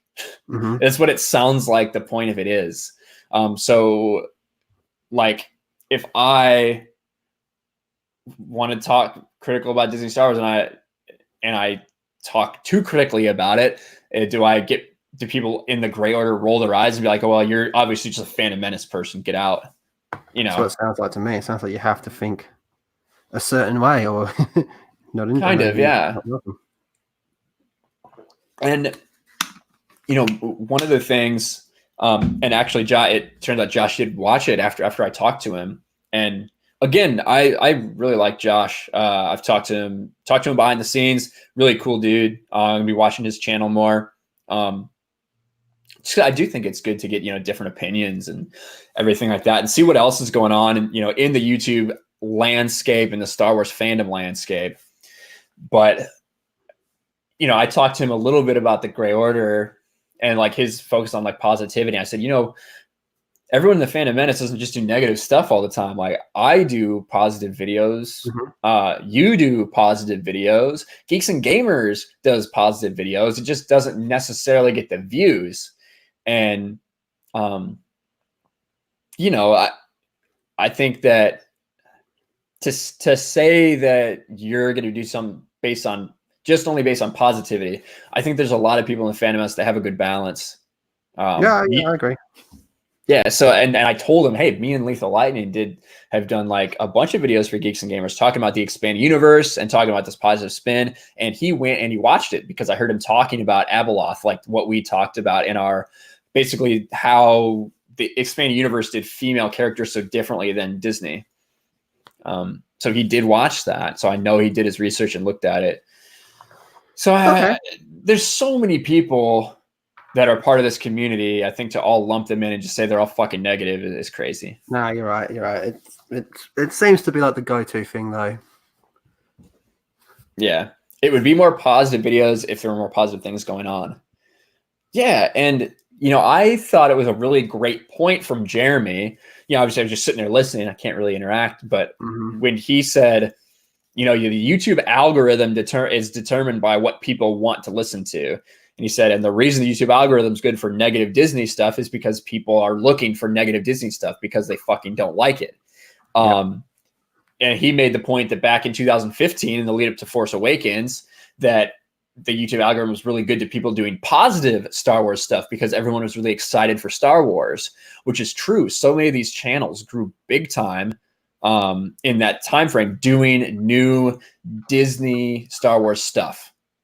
And now it's at the point where that isn't hitting like it used to. Yeah, it's just not a thing now because people don't like it. Yeah.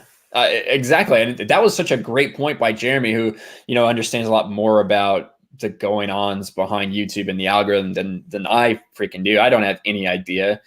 I'll post one video, 4 hours apart from each other. One does crazy. The other does like absolutely terrible. I don't understand why. So it just is what it is. I just don't like what Disney's doing in Star Wars. Yeah, a lot of people. That. Yeah. Oh, sorry. I gotta stop this. Are you good? Can you call yourself an order when it's just you? Josh is a power-hungry, crazy person. Well, I don't know about that. Listen, there's a lot of people who are excited about the Grey Order. A lot of them are anti-Phantom Menace people. Some of them are people who are like, I don't want to be a part of a group, but then they're part of the Grey Order. So that kind of makes me kind of question and puzzles me a little bit. But if you want to be Grey Order, go for it. I don't even think that you necessarily can't be both in a sense. But I do think No, you gone. All I was going to say is I do think that is what Grey Order will turn into, is an anti-Phantom Menace group. To me, that seems like what it already is. So I don't think you can be both. Oh, there we go. Look at Alpha Tech just said Grey Order video confused me. It feels anti-Phantom Menace. Yeah, and it's just like, if you want to market it that way, that's fine. If you want to, because there are a lot of people who fucking hate the Phantom Menace.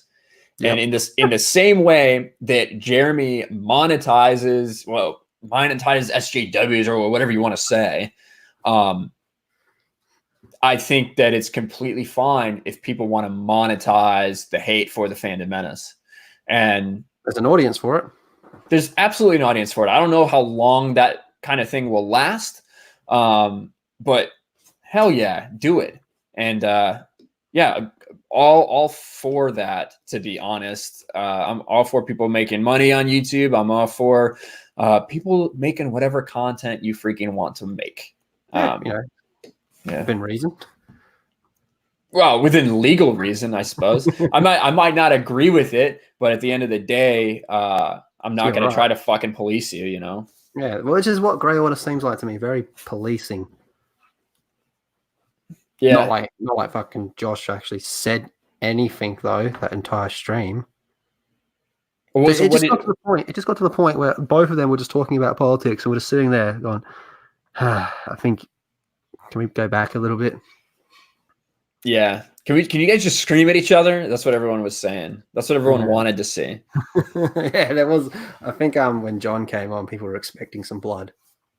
Yeah. And it started good. And then he cucked us. Yeah. He blue balled everybody by coming on with his hard glasses, That was pretty good. I pulled the chat down for some reason. My computer screen just seems really fucking bright today. Helpful Jeremy says, why was I not invited to the live stream? I don't know. You could have helped. Boom, boom, boom. All right. The Revenite, this is a while ago, but he asked, you guys excited for Fallen Order? What about you, Leith? Are you excited for Fallen Order? I'm skipping it. You're skipping it? One, I've got too many games to play through as it is. I've got Outer Worlds that I haven't touched. I've done about 2 hours on Outer Worlds. I'm going to start again. I've got Borderlands 3. I've got Call of Duty. I haven't done the campaign. I've been playing online. And I've got Mortal Kombat as well. So I don't have time or room or money for Fallen Order. And I'm just not overly interested in giving EA or Lucasfilm money at this moment. Yeah, I hear that. I totally understand that. I've gotten it more excited for it as time's gone on. Helpful Jeremy says your puns are worse than High Ground Master's chances of becoming president. Oof. Thank you. That's harsh. Yeah, that is harsh. I definitely don't have the high ground in that pun matchup. That's for sure. But what was I going to say? Dash actually has gotten me more excited for. Dash is keen as a bean for it, but I feel like Dash is just like putting all his eggs in a basket. He's like really being like, please fucking be good or I'm going to skits out. That's the impression I'm getting from him. Yeah, so I'm sending a tweet out that like, he said something like, oh, it better be the fucking tits, essentially, or I'm going to be really disappointed, which I thought was funny. Last time I spoke to him, we were talking about it a little bit, and he was saying that pretty much he was just going on about how desperate he is for a good Star Wars game. And he wasn't keen on this one until he looked into it a little bit more. And I was the same. I wasn't keen up until about, I still wouldn't say I'm keen, but I wasn't really interested in it until about 2 weeks ago where I actually saw some of it. And it looks like the perfect game for me, like in terms of exploration, puzzles. Like I really love Tomb Raider. And it looked like one of the Tomb Raider games with like, like a Monster Hunter style combat. So I was like, yep, I'm digging this. But I'm like, I can't fucking do it. But he was pretty much like the same thing. But the more he looked into it, the more he was keen. And now, if this game isn't good, we're going to have to keep checking on him to make sure he's all right. No, I think he's good because he's so focused on Diablo 4 now too. So, so yeah, if Fallen Order sucks, he's just going to dive right back into Diablo 4. But yeah, it does look like that kind of. You said Tomb Raider. I kind of thought of Uncharted, not necessarily in the same way, but just like that third person, like there's going to be puzzles, everything like that. That's kind of what I thought about. Obviously we didn't get the real Uncharted game that we were all hoping to get in Star Wars 1313. 13. Why does Lethal look like a serial killer? Thank you, Helpful. I brought that up. I started that, huh? Yeah, you started a meme. Well, because we were sitting there watching, and I'm trying to, when we were stream sniping Max, after we got told that he was watching us, so we tuned in, and I see you with your fucking mask on, and then I was trying to think of something clever to say right in the chat as everyone's watching me, and then you take it off, and I thought, oh, perfect. Lethal looks more like a serial killer now that he took his mask off. Oh, good fun. I'm really looking forward to going back on. To be honest, it looked like a freaking blast. And at the end, like after you came on, and we were just messing around, I threw it out. I'm like, hey, if you guys are still up, you guys can come on. Max sent Jeremy a super chat today. Nah, I didn't know what to say. So I don't know if you were following all the stuff that happened with Ivan Ortega. Yeah. Yeah, with all that stuff. I was streaming for a little bit. I popped in and said hi, but I didn't hang around. Yeah, so during that stream, Max sent a $10 super chat that said, "This is for Ivan, like blah blah blah something," and he's like, "Can I get a pixelated Jeremy jazz hands for every super chat?" So it was really funny. But yeah, some good natured stuff going on between everybody right now, which is good. Oh god, I love Max. I'm a fan of Max. Say what you will, I like him. Listen, I don't think that Max. How do I say this? The man deserves an Oscar. I do think he deserves an Oscar because I don't think he believes a lot of what he's saying, which is one of my kind of issues. But he is funny. In a lot of the stuff he does. I love when he, instead of using some kind of screen capture device that is available for free on the internet, he decides to hold his phone up. See? He's like, look, these are my DMs right here. I'm filming them. Have you heard the way I described Max's videos? I compare him to Mike Zero's content. It's like you put it on, you go, what's he going to say today? Well, that's funny. That's what CJ just said. I bet he's secretly Mike Zero. I want to get him and Cecil together, just one on one. They're both about that mask life. So I have liked the past couple live streams that I've seen Max on because he's actually Max. He's got the mask on, you can see him, all that stuff. That is cool. What I kind of didn't like about Max is when he would come on streams, and he just kind of wouldn't be his character. You know what I mean? Yeah. He'd just be like somebody. Maybe that's because he wasn't comfortable streaming yet. He even said that himself. So maybe that's what it was. But I'm enjoying it better when he's actually Max. So he seemed pretty comfortable the other day or yesterday when I was on. It was great. It was great, man. He was yelling and screaming and shit. I was backstage with my Mike Zero picture, then he brought me on, and I already had my mask on, so I turned it on, and he just was ecstatic. He loved it. That is awesome, yeah. But yeah, he's good. He's good. Let's see. We kind of got. I don't even know what the fuck we're talking about. Fallen Order. I do think I'm gonna get it. I didn't pre-order it, but I think I'm basically just gonna go out and get it that first night. Because I do want to play it. It looks better than I thought it was going to be from the more recent gameplay we've seen. Like that one video that Dash shared where he was like, he comes up and just like stabs the stormtrooper like right in the head and then throws it at the other one and kills them. It looked so sick. It would just be really nice to have a great Star Wars game. I'm going to hate the story because it's not expanding universe, you know? Yeah, I dig that. It seems like people's biggest concern is like the length of the game. Well, no multiplayer. It better be a big ass story. You know, better be a big ass story. Have you heard how long it's going to be at all? Nah. I think they're keeping that pretty close to the chest. Which make what you will. I don't know. That could be good. That could be bad. I remember with Spider-Man, about a month before Spider-Man, or maybe about a week or so before Spider-Man, they put the length out of the game, so they were pretty comfortable with saying how long it was. Oh man, I personally have never hidden anyone in chat before. Not personally. I've had a couple mods do it when people were spamming or whatever, like during a live stream. But what Helpful Jeremy just said, where do you go? Right here, this comment, that is very close. That is very close to getting hit in there. Fuck the Snyder Cut. That is uncalled for, sir. That is fucked up.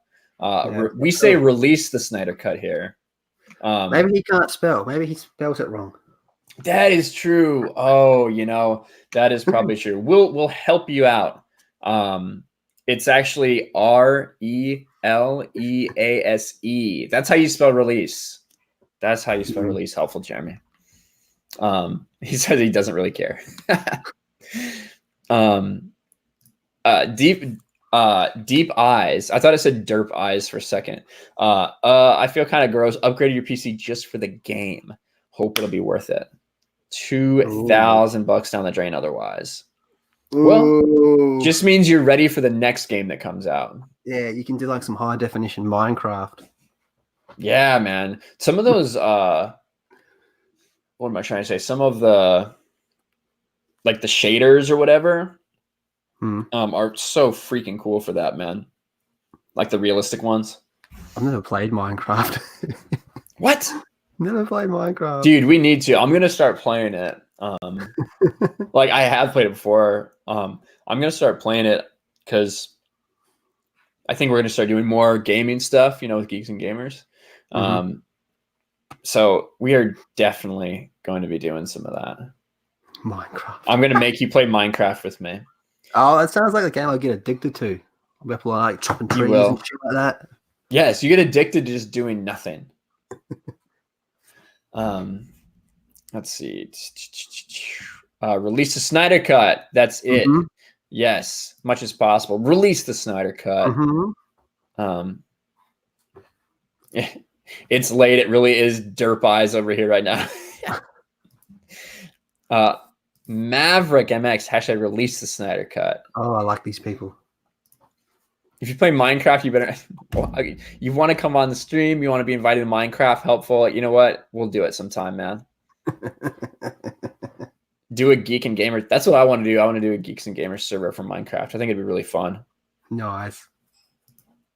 Hoping to get a video uploaded to explain a little bit more of what I could say on the stream due to lag. Yeah, and actually, CJH, I would like to know like a lot of details about how that all went down. After I heard something else from someone. I'm not going to talk about it right now because it's just like stuff that I've heard, but I've heard that when the whole getting Jeremy banned from Celebration thing went down, that it wasn't just some like grassroots thing, that it could have been some organized thing. So I'd like to hear more about that. That wouldn't surprise me. Jeremy's the devil. Yeah. And it could have come from somewhere that we've seen have issues with other parts of fandom before. Like I said, I don't really want to get too into it, but I've waited for another Superman movie since Man of Steel. Yeah, Man of Steel was fucking badass, man. CJH, it was. Yes, it was. CJH. Yeah, I definitely want to talk about that more, brother.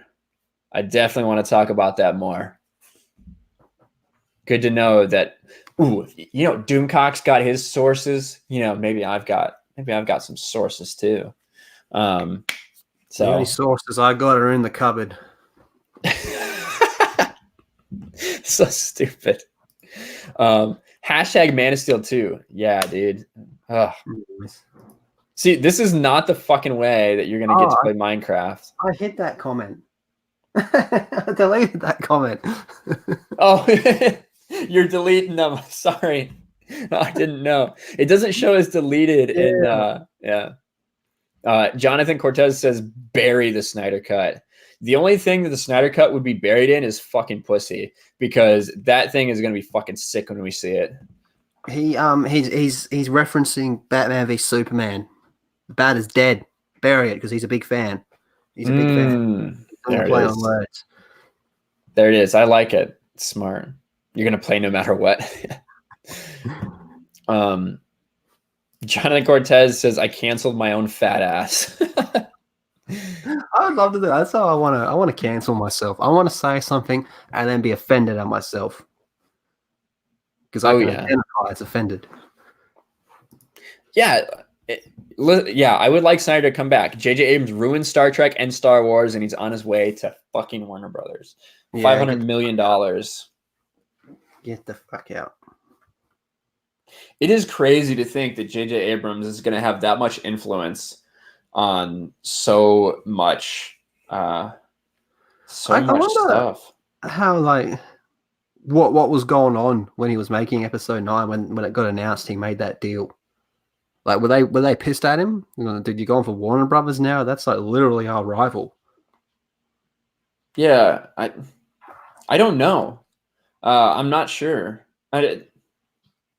I've heard some weird stuff about his contract with Star Wars. Like, one of the reasons that the EU cut, or the EU got, frigging lambasted the way it did, nuked, was because of something that J.J. Abrams had in his contract, where he basically wanted everything wiped clean, like a completely fresh start. They couldn't be publishing anything with any alternate stories, like while the stuff was out there. That's just stuff I heard, some random stuff that I have no confirmation of, just people talking. But it would make sense for what happened to happen the way it did.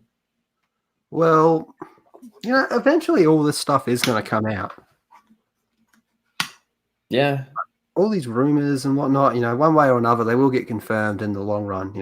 Give it a year or two, maybe even a little bit longer. But I feel because we're getting to the end of the trilogy and then there's this hiatus, that heaps of info is going to come out about what really went down behind the scenes and whatnot. We're already starting to see some of it with the Lucas stuff and whatnot. Yeah, and we'll see. I like that comment. Helpful. Cancel Lethal Lightning. Cancel Lethal Lightning. Snyder's cut. I don't know if we can cancel you all the way in Australia, but Snyder Cut 3 hours long. What's the length? I've heard between 3 and 3.5. That was originally what it was, and the studio freaked out because they wanted it less than 2 hours. Yeah, I think it's I've heard 3.5 is the consistent one. Yeah. God, I can't wait till we see that. It's gonna be freaking awesome. And then someone else said, Rockets said, if episode 9 tanks, will Warner Brothers still want Jar Jar? It depends what. Right? Yeah. I think it's too late. I think that contract's done. I think that we'll put it this way. What would a tank be? This movie's not losing money. There's no way that's going to happen. When you look at Force Awakens made so much freaking money. I think that even if episode 9 makes less than $1 billion and it's considered a huge failure, there's an out to be like, well, The Last Jedi just fucking soured everybody. You know what I mean? So I definitely think that people are still going to want JJ. People are comfortable with him. I feel it's going to be 1.4 billion. That's my bet. And I've said that for a while now, and I'm sticking with it. See, I'm a little less. I've been 1.1, 1.2. A little less than Last Jedi. That's what I've thought. So, yeah, for a while, I thought it would be less than Last Jedi, but I feel, that this whole, Mandalorian, Clone Wars Season 7, it's brought like a bit of goodwill back for a little bit of people. What I want to know, though, is how many people are seeing the movie but not paying for it. That's got me more interested, to be honest. Yeah, that's true. And that's what I'm going to do. I'm not paying to see it. I don't even know if you're going to see it, period. Are you? I'm not even interested. Yeah, like I'm interested just for the fucking disaster. You know what I mean? Yeah. And because it's still Star Wars, even though it's not the Star Wars that I give a shit about or care about, and I hate it, it's still Star Wars to so many other people. It's Star Wars. So I have to kind of at least acknowledge its existence, even though Rock says the EU's awesome. I'm glad it's still there to enjoy. Disney can't fuck that up. Well, they can try. But yeah. Well, episode 9, Dark Empire. Exactly. Kind of seems like they're trying a little bit. Yeah, for sure. And fucking throw it out and then they just steal every idea from it, of course. I mean, we should have seen that happening in the long run. But. Yeah, looking back on it, Thrawn was probably the biggest warning sign. Oh, yeah, when they took Thrawn and Rebels and they had Zahn put him back, Zahn write more books and everything for him, just to try to get the EU fans back invested. Yeah. And have you noticed how he's only doing Thrawn books, Zahn, for Disney? Yeah, I mean, it's the only thing it seems to be like it's the only thing he cares about because it's one of his things. And when I met him, I asked him, I said, "Who is your favorite character?" And he said, "Thrawn." Yeah, obviously, he kind of hit a jackpot with him, Yeah, if he doesn't write that books, what is Timothy Zahn doing right now? I don't know. I don't think his books are really good. I don't think he's the best author in the EU. I would read stuff from Lucino and Denning before Timothy Zahn, but he's always done that. The books he's written have always been focused on the characters he created in his original trilogy, whether it's about Mara or whether it's about Thrawn or about Outbound Flight with Jorah Sabaoth and Thrawn. That's what it was. That's really what he's stuck to always. Well, I don't think he did a single book in Legacy of the Force, did he? He didn't do any of them. No.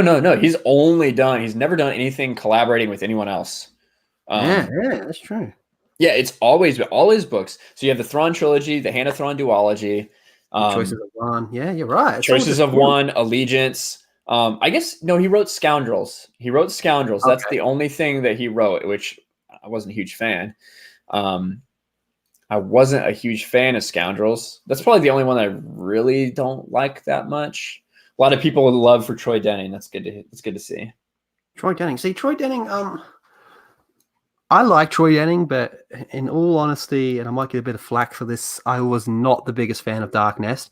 I think it's very crucial. Like you can't do Legacy of the Force, hallelujah, hallelujah, without Dark Nest. But just as its own, I like the killings and whatnot. But it's just See, I don't like the Killix. That's the whole thing. That's my whole thing with Dark Nest is I don't like the fucking Killix.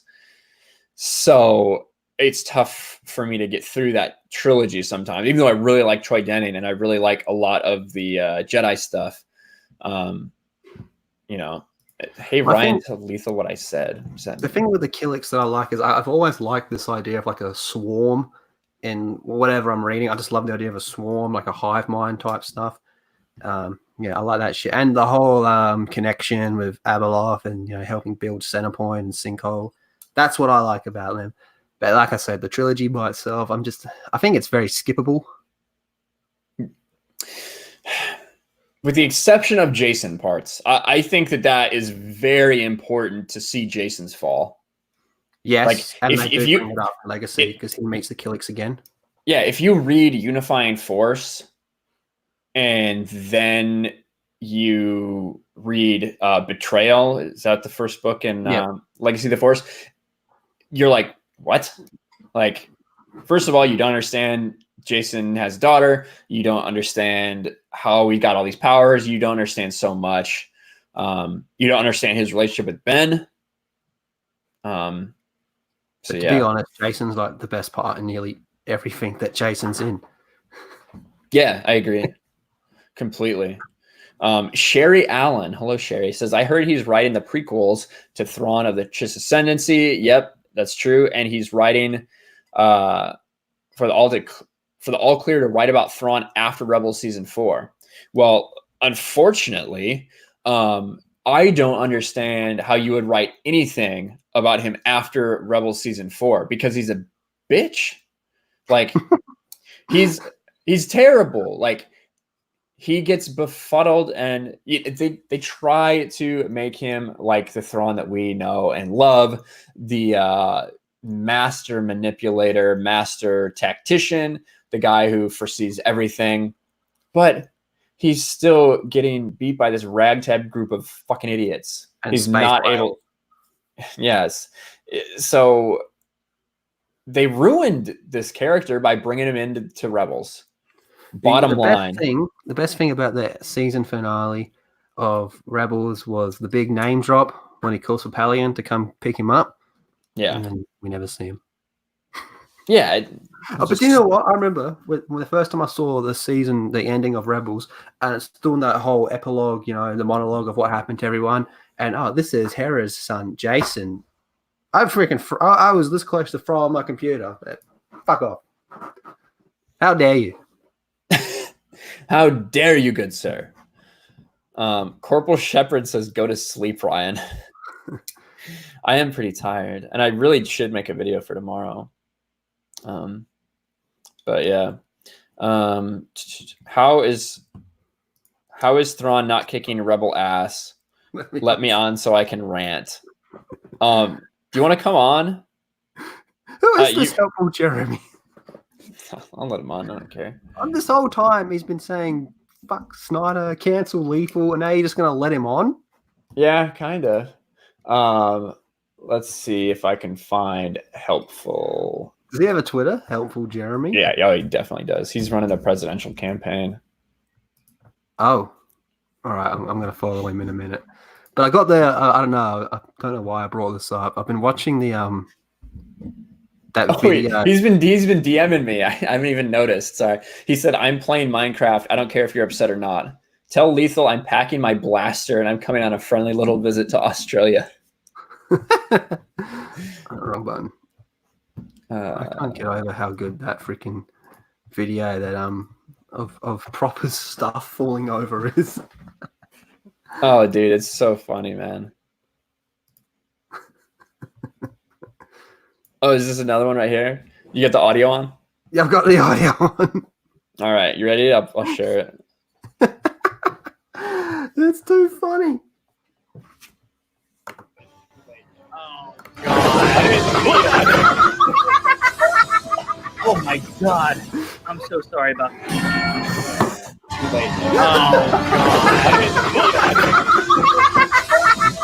Oh my god. I'm so sorry about that. There's nothing about that that's not funny.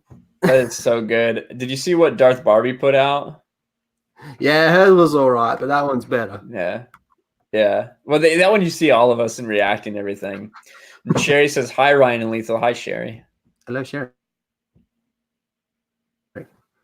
Oh, man. Sherry Moon Zombie. Yeah. You lagged out for a second there. It was really funny. Because in StreamYard, when you lag, you like, a lot of times you freeze for like 2 or 3 seconds, and then over the next 5 seconds, it just like speeds up everything that happens as it catches you back up. I said I like the name Sherry because it reminds me of Sherry Moon Zombie. Nice. Well, yeah, and then I heard that, and then you're just like, I really like the name Sherry because it reminds me of Sherry Moon Zombie, and you know, it just like comes out super quick after that. Ooh, so Ryan, have you read the new Star Wars canon material? I have read very little of it. I've read the first Thrawn book in the new Thrawn trilogy. I read A New Dawn or whatever that very first book that came out was. And then I've read the first Chuck Wendig. Well, I've read about half of the first Chuck Wendig Aftermath. I couldn't get through it. I've read quite a bit of Disney stuff. I've read the entire Aftermath trilogy. It does get better, but it's not good. I've read the first 2 of the Thrawn. Lords of the Sith is good. There's one that everyone hates that I like, that I'm actually embarrassed to tell people I like. Is it called Star by Star?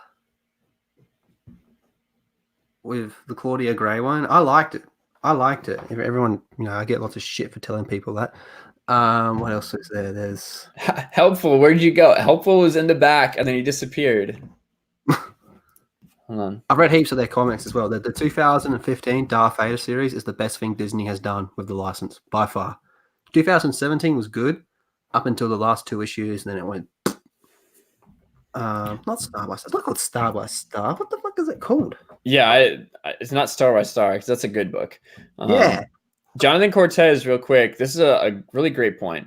Legends expands the Star Wars universe while not having restrictions. Disney EU heavily restricted and tied down in creativity because of the movies. That's so true, which is the exact opposite of what they were going for. Yes. And then is it Lost Stars that you're thinking of? That's the one. Your boy Rocket's coming through. Everyone hates it because it's a bit gay, frankly. It's very lovey-dovey, but I thought it was good. I liked it. I love love stories. I love love stories. Titanic is a good movie. Chick flick is all hell. Attack of the Clones used to be my favorite chick flick until I started to appreciate Titanic. I love the love story of Terminator 1. I'm all for a good love story. Carlito's Way has a brilliant love story. I like Romeo and Juliet. Yeah, I didn't know that. No. It really affects my opinion of you. But helpful. You were in the back and then you left, man. I was just letting Lethal finish the sentence. I was going to bring you on, but I don't know where you went. I don't see him in chat. Darth Bane, your favorite thing from the EU. It's a good choice. A lot of people's like favorites, I would think. Yeah. What did you think of him in TCW? It's fucking stupid. Yeah, I could never rationalize it. I could never rationalize the whole appearance of him. So it didn't even look like him. Fuck off. Yeah, why? That's the fucking thing with Filoni. That is a fucking thing with Dave goddamn Filoni. Is he makes these little changes for no reason. Like, why you're bringing in Darth Bane, someone who was created in the expanded universe and had a great story in the expanded universe, and you change him when there's no reason to do so. Why would you change the way he looks? If you wanted to put him in his armor, you could have. Why did he need to look like that? And you can't even blame that on the buyout. No, happened before. And that's why a lot of people like kind of started seeing issues before Disney bought it with what was happening with Filoni, with continuity. And it's disappointing that they let him get away with that. To be fair, most of the EU is very coherent. It's only really that era of the timeline that's a bit cliffy, and it's because of Filoni, really. Well, yeah, you take out TCW, and there's not really. There's a couple things, right, from when Heir to the Empire was published to roughly. Yeah, it's a New Jedi. So like the 8 years basically, because I think NJO started publishing like 99 or 2000. There's a couple things that are very small little problems. So it'll be like, like in something that takes place, a couple years before Heir to the Empire, or no, something that takes place a couple years after. Chewbacca gets angry and like unsheathes his claws like uncontrollably, and Leia gets like scared because she's never seen him unsheath his claws before, so it like frightened her. Like she didn't realize that he had such long claws. When in reality, in Heir to the Empire, they have a scene where they talk about his climbing, like the claws that he's using to climb. So you see it. So small fucking inconsistencies like that no one would ever even think about. Unless you're BuzzFeed compiling an article of them of why it had to be rebooted. Yes, exactly. I've read some of the EU comics back in the 90s. The name Nomenor ring a bell. Yes, Nomenor does ring a bell. I don't know about from the late 90s comics unless it was Invasion, but I think that was in the 2000s. Nomenor is a Yuzhan Vong. Was that the one that's disguised as a chick? So I don't know if he disguised it. Chick, he used a lot of disguises. He blended in. He was kind of a spy. He blended into a lot of cultures to kind of disrupt them internally. So he would use an Uglith masker to disguise himself as a human, live amongst humans, and sow discontent. If it's what I'm thinking of, there was one where he was disguised as a chick. He was like a maybe even royalty. And I think it was like Luke Skywalker was like, nah. Like he was onto it. I don't specifically remember the disguise of female, but yeah, Alpha Tech's on it. Nomenor, New Jedi Order series. Yep. You're introduced to him in Vector Prime, where he's like the leader of some resistance movement or something. And Leia and Mara and Jaina go to talk to him to have these discussions to mediate things, and Leia's like, I can't get a read from him. It's like I can't sense him in the Force at all because he was a Yuzhan Vong. Oh, I gotta find this. I'm losing my mind here. Maybe it wasn't him, but I swear there's one where there's a Yuzhan Vong disguised as a chick. I'm sure there is. I don't like any of the lore changes Clone Wars introduced. I wonder if I'm the only one. Not far from, my friend. Yeah, Matthew, I would say anybody. So I know from all your comments and everything you said, you're obviously a huge EU guy. I would say that a lot of people that were really heavily invested in the EU didn't like those changes in the same way as you. I do think Clone Wars, we've said this many times, we'll say it again, because we don't just want to hate on Dave Filoni, but he did some. That series was really important for a lot of more normie Star Wars fans. I don't say normie as an insult. I mean, just people who were really big fans of the movies didn't get so much into the books or anything like that, and so that was one of the first expanded universe things that they had, right? Something that was delving more into the background. So it was really big to get a lot of people into Star Wars that way. Can I just mention something before we go on for a little bit? Yeah. I've been thinking for a while. I think I need to get married, right? Like, I need help with life. I need a wife. I need help with shit. And I think I just found it. Can I get a screen share? Mm-hmm. Woo. That one. The one on the right? Yeah, bring her to me. Who is that? I don't know. You I don't found know. her. Yeah. Yeah, I was looking for that comic panel, but I found this instead. Nice. That's it. Yeah. You're a priest, yeah? Do you reckon you can, whip up a quick wedding? Me? I'm a Yeah. priest? I'm Yeah. not a fucking priest. There you are. Of Why do you say that? course you're a priest.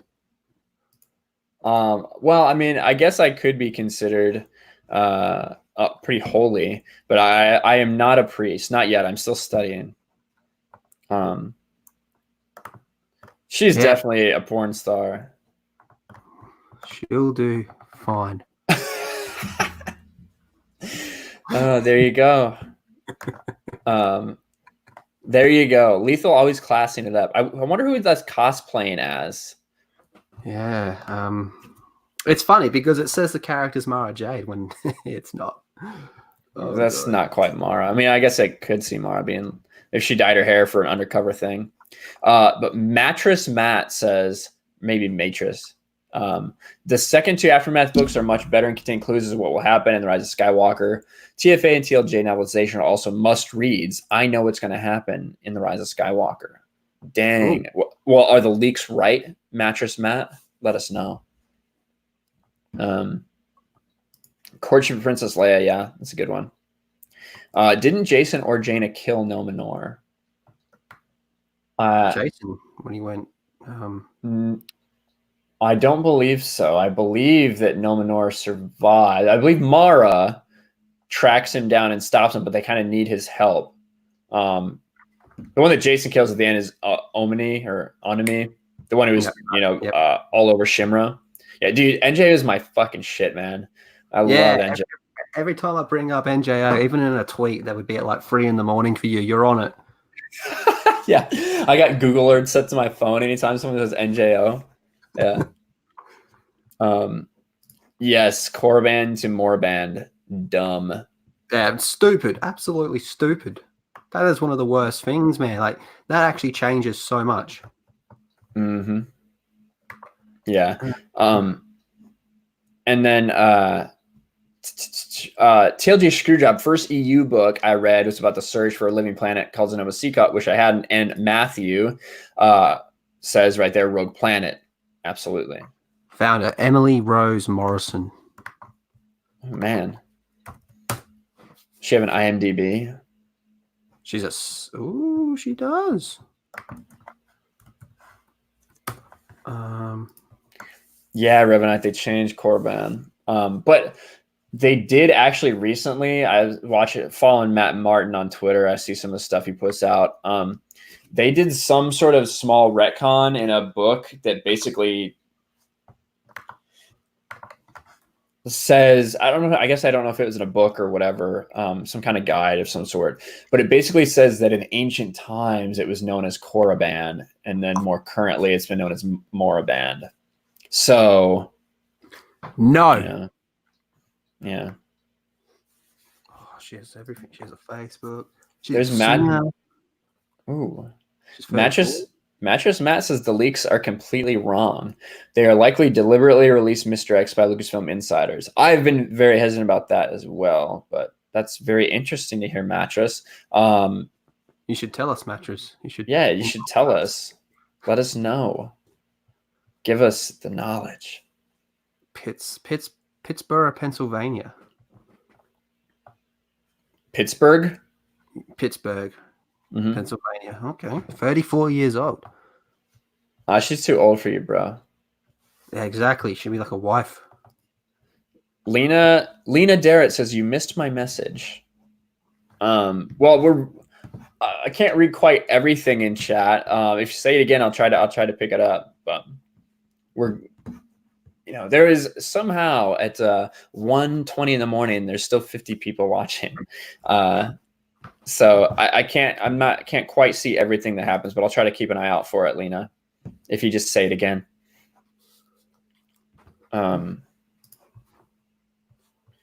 Mattress Matt, have me on to talk with Jeremy and or Anna.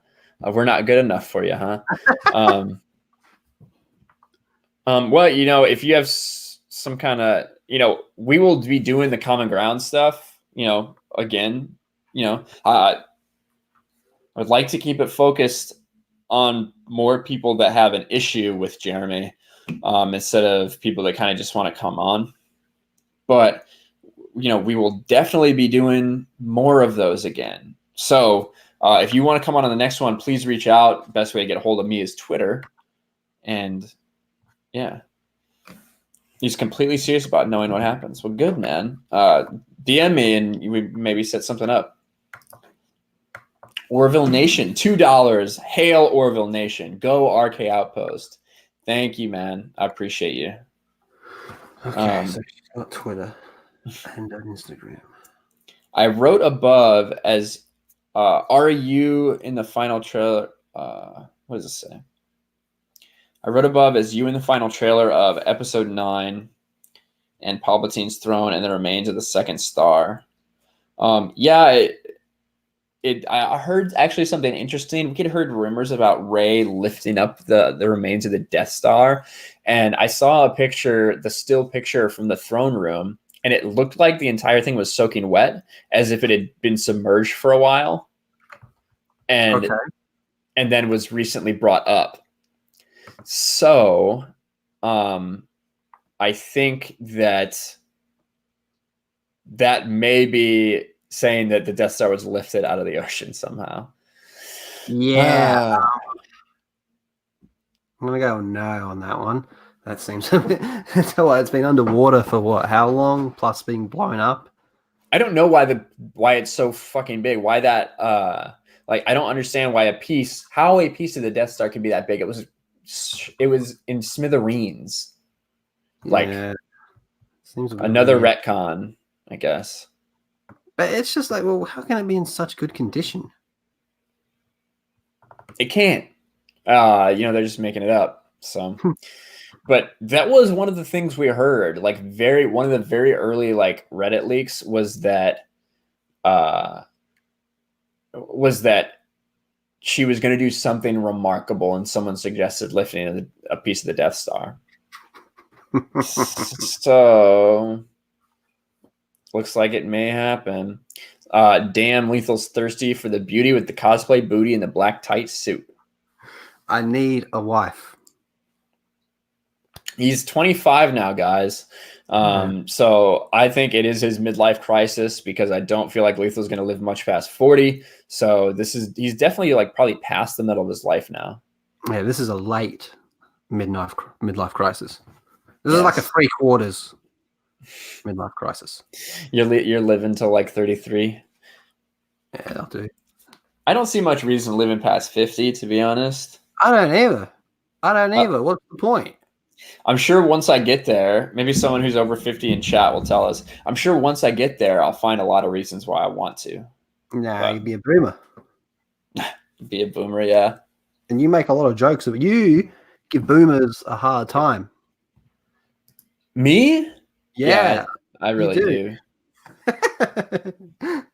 Mostly just because there's a couple people we interact with that happen to be fucking old. Like Shellback, I always gotta call him old as fuck. Yeah, you call him a boomer. I saw it. Yeah, Jurassic Jedi. Hey, what's going on? Hey. See it. The same people flipped out when Starkiller directed the Fall of Star Destroyer. Yeah, he's right. He directed it. The way you described it is a very good way to describe it. You directed the Fall of a Star Destroyer, which is much different than if he had lifted a Star Destroyer. You know what I mean? Or if he had pulled it out of orbit or something. It was falling and he kind of helped guide it, which is very different, which is still ridiculous. It's still pretty cool. See, I don't know. This was one of my first. I remember this was one of my first live streams. I've made this point, and I've made it about 20 times since. It's the Force Unleashed games are gameplay focused. God forbid a game is gameplay focused, right? So that's why he comes across as overpowered in the game. But in the novelization, it's a lot more grounded, I guess you could say, and it's a lot more accurate portrayal of what he would actually be like in terms of power-wise. And no, he cannot beat Vader. Yeah. The book actually makes Vader even more of a badass, because they talk about how good Starkiller is with a saber, how good he is, and he's saying, I can't get past Vader's guard. Oh yeah, and this is a broken Vader, a Vader who's completely limited by all of the amputations and all of the equipment, which you really get a good idea of how limited he truly is in Dark Lord, Rise of Darth Vader, the novel. I love that book. I love that whole trilogy, man. Yeah. I really like this comment. 25, dude looks like 28 or 30. Lethal's hella young, bro.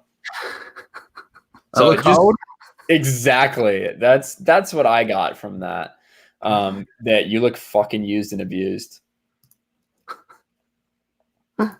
I don't see much point living past 60 or 70. You can still do plenty at that age. Random. If you get to 70 years old, you might as well rob a bank. Yeah, I guess so. I feel like if you get to 70, you've probably earned enough money that you're all right for a while.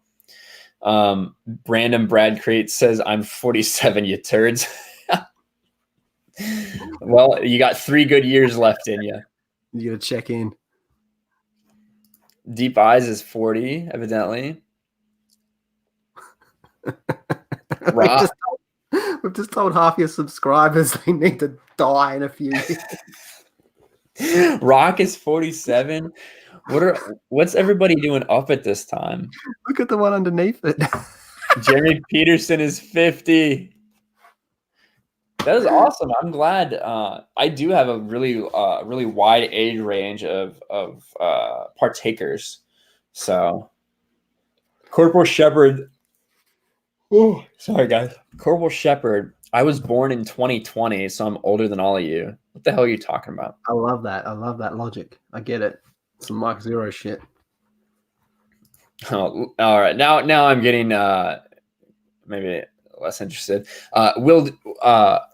Here we go. Will do, Ryan. Jeremy is wrong about Lucasfilm not having a plan using the sequel trilogy primarily for feminist agenda. They've always had a grand plan and are trolling on a scale never before seen. That's very interesting. Like I said, you feel free to DM me. The idea of them using this to troll is kind of crazy.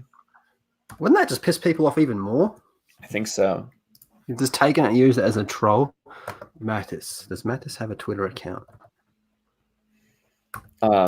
Jeremy Peters, I was just thinking that, Lethal. Well, I was saying, I'm not saying F off to boomers. You missed me. You wrote about Snoke. Snoke is Jason Todd. Do you think Snoke will be shown in episode 9, or is he mentioned? He might be mentioned. I don't think he's going to be shown at all. Maybe a flashback or something. But I don't know. Mike Zero jokes.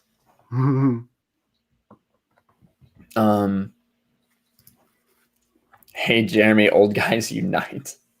Got these young whippersnappers. That's true. Well, I am about to turn 31 soon. So, oh, no. Yeah, no. There's no denying after that. You're like, when you're 30, you're not really in your 30s yet. You're just 30. You're 31, you're in your 30s. Yeah, so, that's scary. I don't know if it's scary, but it's just kind of like, well, shit, But I think we are gonna kind of start wrapping it up here. Well, hold on. What's your best Mike Zero joke? Oh, I don't know. I like the picture. I do like the picture. The picture's perfect.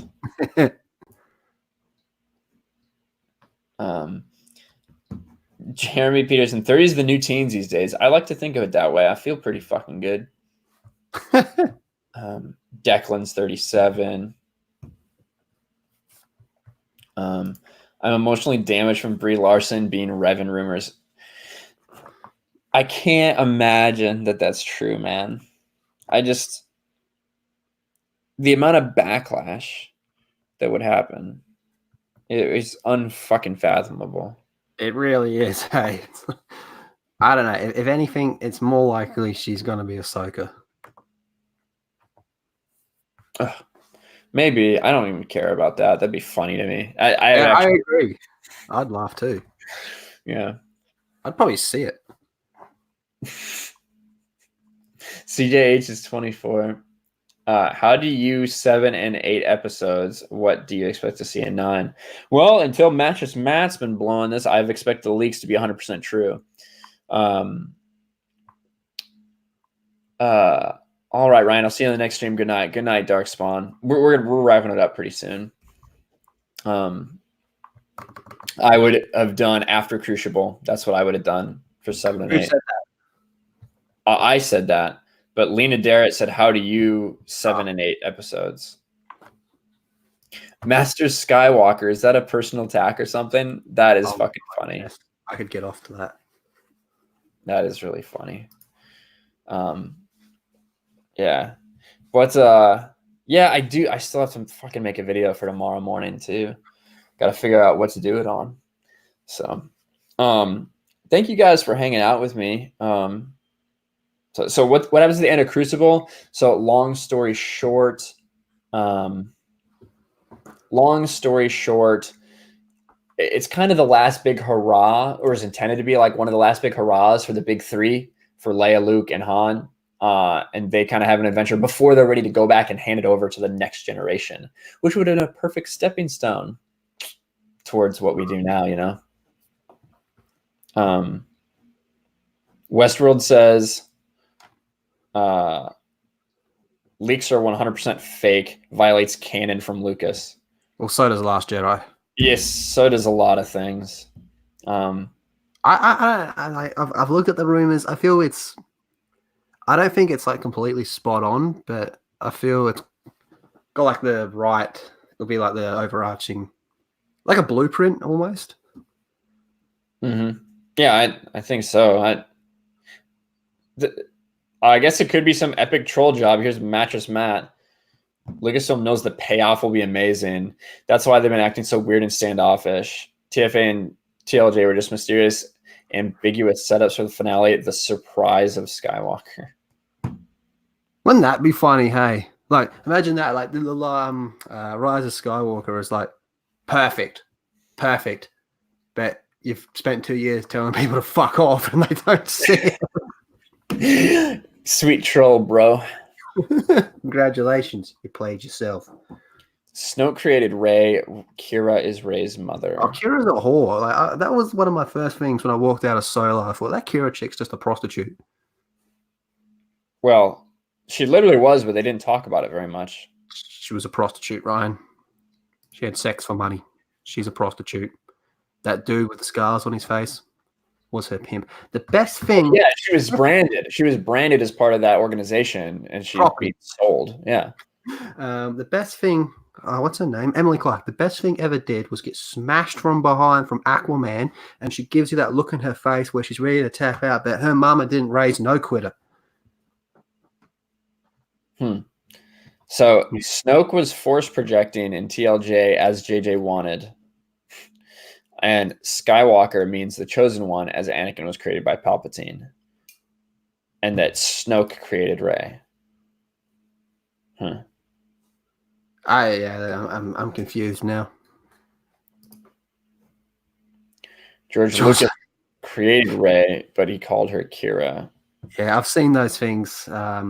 This is a code name. Seems like a bit of a stretch to me. I've seen what he's talking about. There was supposed to be like a female apprentice that kind of became like Rey, and it was called Kira. And Luke was supposed to be on an island or something like that. But apart from that, it really doesn't match up from what happened in the end. Yeah, well, and also this is all like so much of you look at like all the stuff we see about how the original trilogy changed so much from where it started in its concepts to where it ended up in the names and everything. Yeah, exactly. And plus, Disney threw out the whole thing. Bob Iger said it.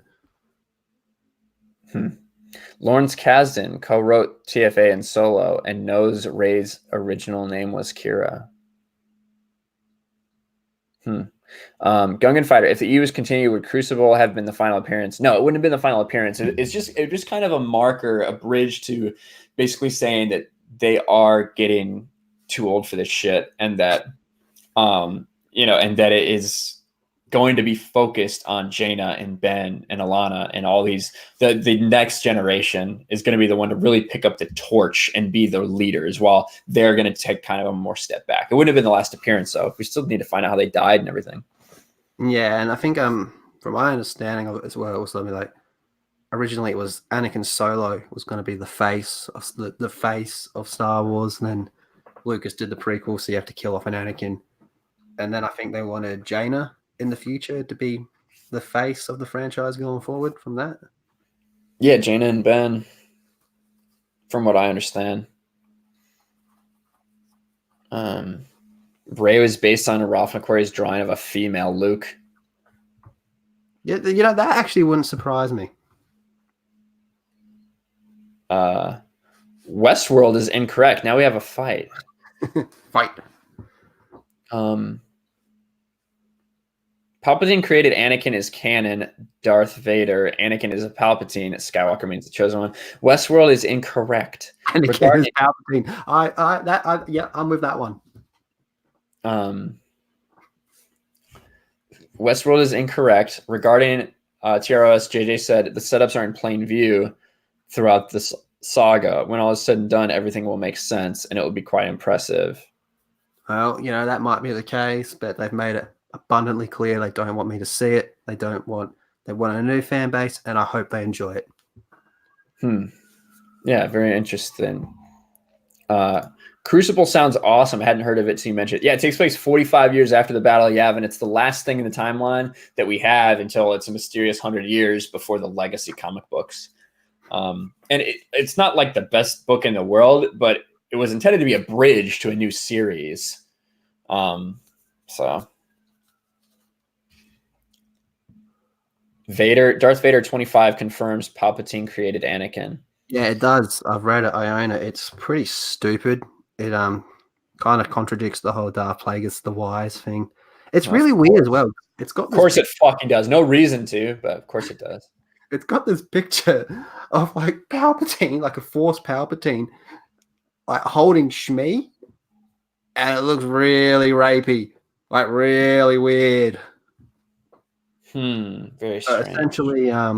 Essentially, Anakin's a rape baby now. Of course. Palp's force banged her, is what the comic says. So she's not. So did she actually feel it? I would assume so. It's Papa Palps, like that big. I bet Palpatine's got a tiny little dick. You reckon? I reckon he'd be hung. Angry Vader said, "I thought Plagueis created Anakin." It's been a while since I've read it, but I think that both him and Palpatine were like meditating and trying to manipulate midichlorians at the time. Do you remember that exactly? It's like Palps. Oh, sorry, not Palps. Plagueis is like fucking with the Force, doing his experiments, putting all this bad juju out into the galaxy, and the Force itself fights back, and its answer to fighting back is to create Anakin. Well, they're just doing experiments trying to manipulate midichlorians, and it kind of has like unintended They didn't really intend to do it, and it happened. But I don't remember if I think that Palpatine was with him when it happened. I think it was kind of them together, but I don't quite remember. It's been a while since I read Plagueis. I don't recall. No, I don't recall that, but I'm pretty confident it was like the Force fighting back.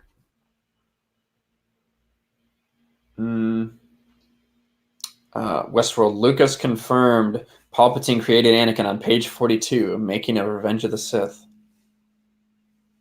I don't believe you. Yeah, Westworld, what you gonna do now? Well, now I want Mattress Matt to come back and say, no, he's wrong. It's page 45. Poor RK Outpost. Palpatine force fucked Shmi. A face fuck, force fuck. Who on earth was Shmi's father? I don't know who Shmi's father. No, here we go. Darth Sidious. I've waited all these years to fulfill your destiny. I arranged for your conception. I used the power of the Force to will the midichlorians to start the cell divisions that created you. Anakin, I don't believe you. Darth Sidious. But you know it's true. When you clear your mind, you'll sense the truth, and you could almost think of me as your father. Anakin, that's impossible. Darth Sidious, nevertheless, you must decide. Later, this dialogue was cut, as you can see, as you read from the second column, about halfway down page 60. It simply states this there. The dialogue indicating Palpatine is responsible for Anakin's creation has been cut. Kind of like the 3 different deaths of Shakti. Yeah. I'm not sure why, but Lucas decided that he didn't want Palpatine to be Anakin's father, as many have been speculating on for the months here. For him personally, I think this dialogue should have been kept. So what this person's saying is this is what they would have preferred happen. Lucas played with the idea, but in the end, he cut it out. So because he didn't want it to be in there. He didn't want it there. Kind of like, Shakti dies twice in Revenge of the Sith movie because one's an outtake. Outtakes and cut pages don't really count, to be fair. The one underneath it says it's too much of an episode 5 moment for me. It just rubs me the wrong way. And yeah, I'd agree with that. Is it it's not in the Revenge of the Sith novelization, is it? No. This is that's the making. That's making of the movie. I understand that, but because I don't remember that line at all in the Revenge of the Sith novelization, which is pretty freaking accurate with the movie. Like, yeah, no, I don't remember that either. I'm pretty sure. I'm willing to bet it's not. Yeah, it's not that that would have been huge. I'm sure. Well, I appreciate the shout out though to read this. Like, this is pretty. I find this cool that he played around with the idea, but ultimately it was like, he said no to his own idea in the end. Yeah. But it is almost 2 a.m. for me, guys. I am gonna get end this stream here because I'm fucking about to die. But real quick before I do this, let me say my patrons one more time because you guys are freaking awesome. Teresa Martin, Master Voss, Mary Mayhem, What an Ass, What a Bitch, What a Cuck. Maybe Schemes and Scammers. We don't know. George Big Dick Lucas, Huge Ass, and Seth Saunders. Thanks to all you guys. You're awesome. Chat, thank you guys for hanging out with us for so long. It's a strange time for me to do a stream. Doesn't usually happen like this, but let's see. Darth Vader 25 is canon. You cannot deny this fact. That's true. I own the book. Yeah. Palpatine is responsible for lots. His contingency plans were elaborate and wide-reaching, as described in canon material. His return will jaw drop the masses. Okay. They can tell me about it because I won't be seeing it. Yeah, they've fucked off with everybody too long. I don't know how much of this I believe, but interesting to hear. The force banging Shmee. There you go. But thank you guys for being here. Lethal, hey, thank you, man. I appreciate you joining in. No notice, just in the chat, and I sent it to you, and you came on. So, thank you. I appreciate it. It's always fun here. Yeah, absolutely. Make sure you guys subscribe to Lethal Lightning. If you're not already, you definitely need to. Here's the picture. Here's the picture. Hold up. I'll show everyone the picture of the force banging. You want to see it. You will see it or regret not seeing it. All right. No, I won't. I don't think I will, mate. There it is. Look at him. Shmee about to get force ghosted. See if we can find more pictures of it. Be careful if you're looking for force fucking. Look at him. So that's Anakin Vader there in his force moment. There's Mama Bear pregnant, and there's Palpatine all like. There's the back hole that he took pretty much. Nice. There you go. Lucas has confirmed Anakin was the chosen one and killed Palpatine. I saw that movie. Mm-hmm. The leaks are BS, fanfic, violating canon. Just like the last 2 movies. Listen, I am really excited for after this comes out for you guys to come on and talk about it and see who's right. Who you guys are both saying the leaks are wrong, but you're like Fighting with each other. yeah, you're fighting over like how different it is. So that's pretty cool. No, But- you're wrong. Yeah. But all right, we're gonna end it, guys. Thank you so much. I guarantee you'll regret seeing spoilers. You'll believe me after you hear what I have to say. Hey, looking you have forward to Twitter? it. Do you Yeah, have Twitter? reach out on Twitter, brother. I've been checking my no, this is something else. Damn it. I don't see anything, but I will keep an eye out. So it is Jedi Path, yes. Gungan Fighter. But I am actually gonna stop it now. I will talk to you guys later. Thanks for hanging out, and have a wonderful rest of your day. Uru.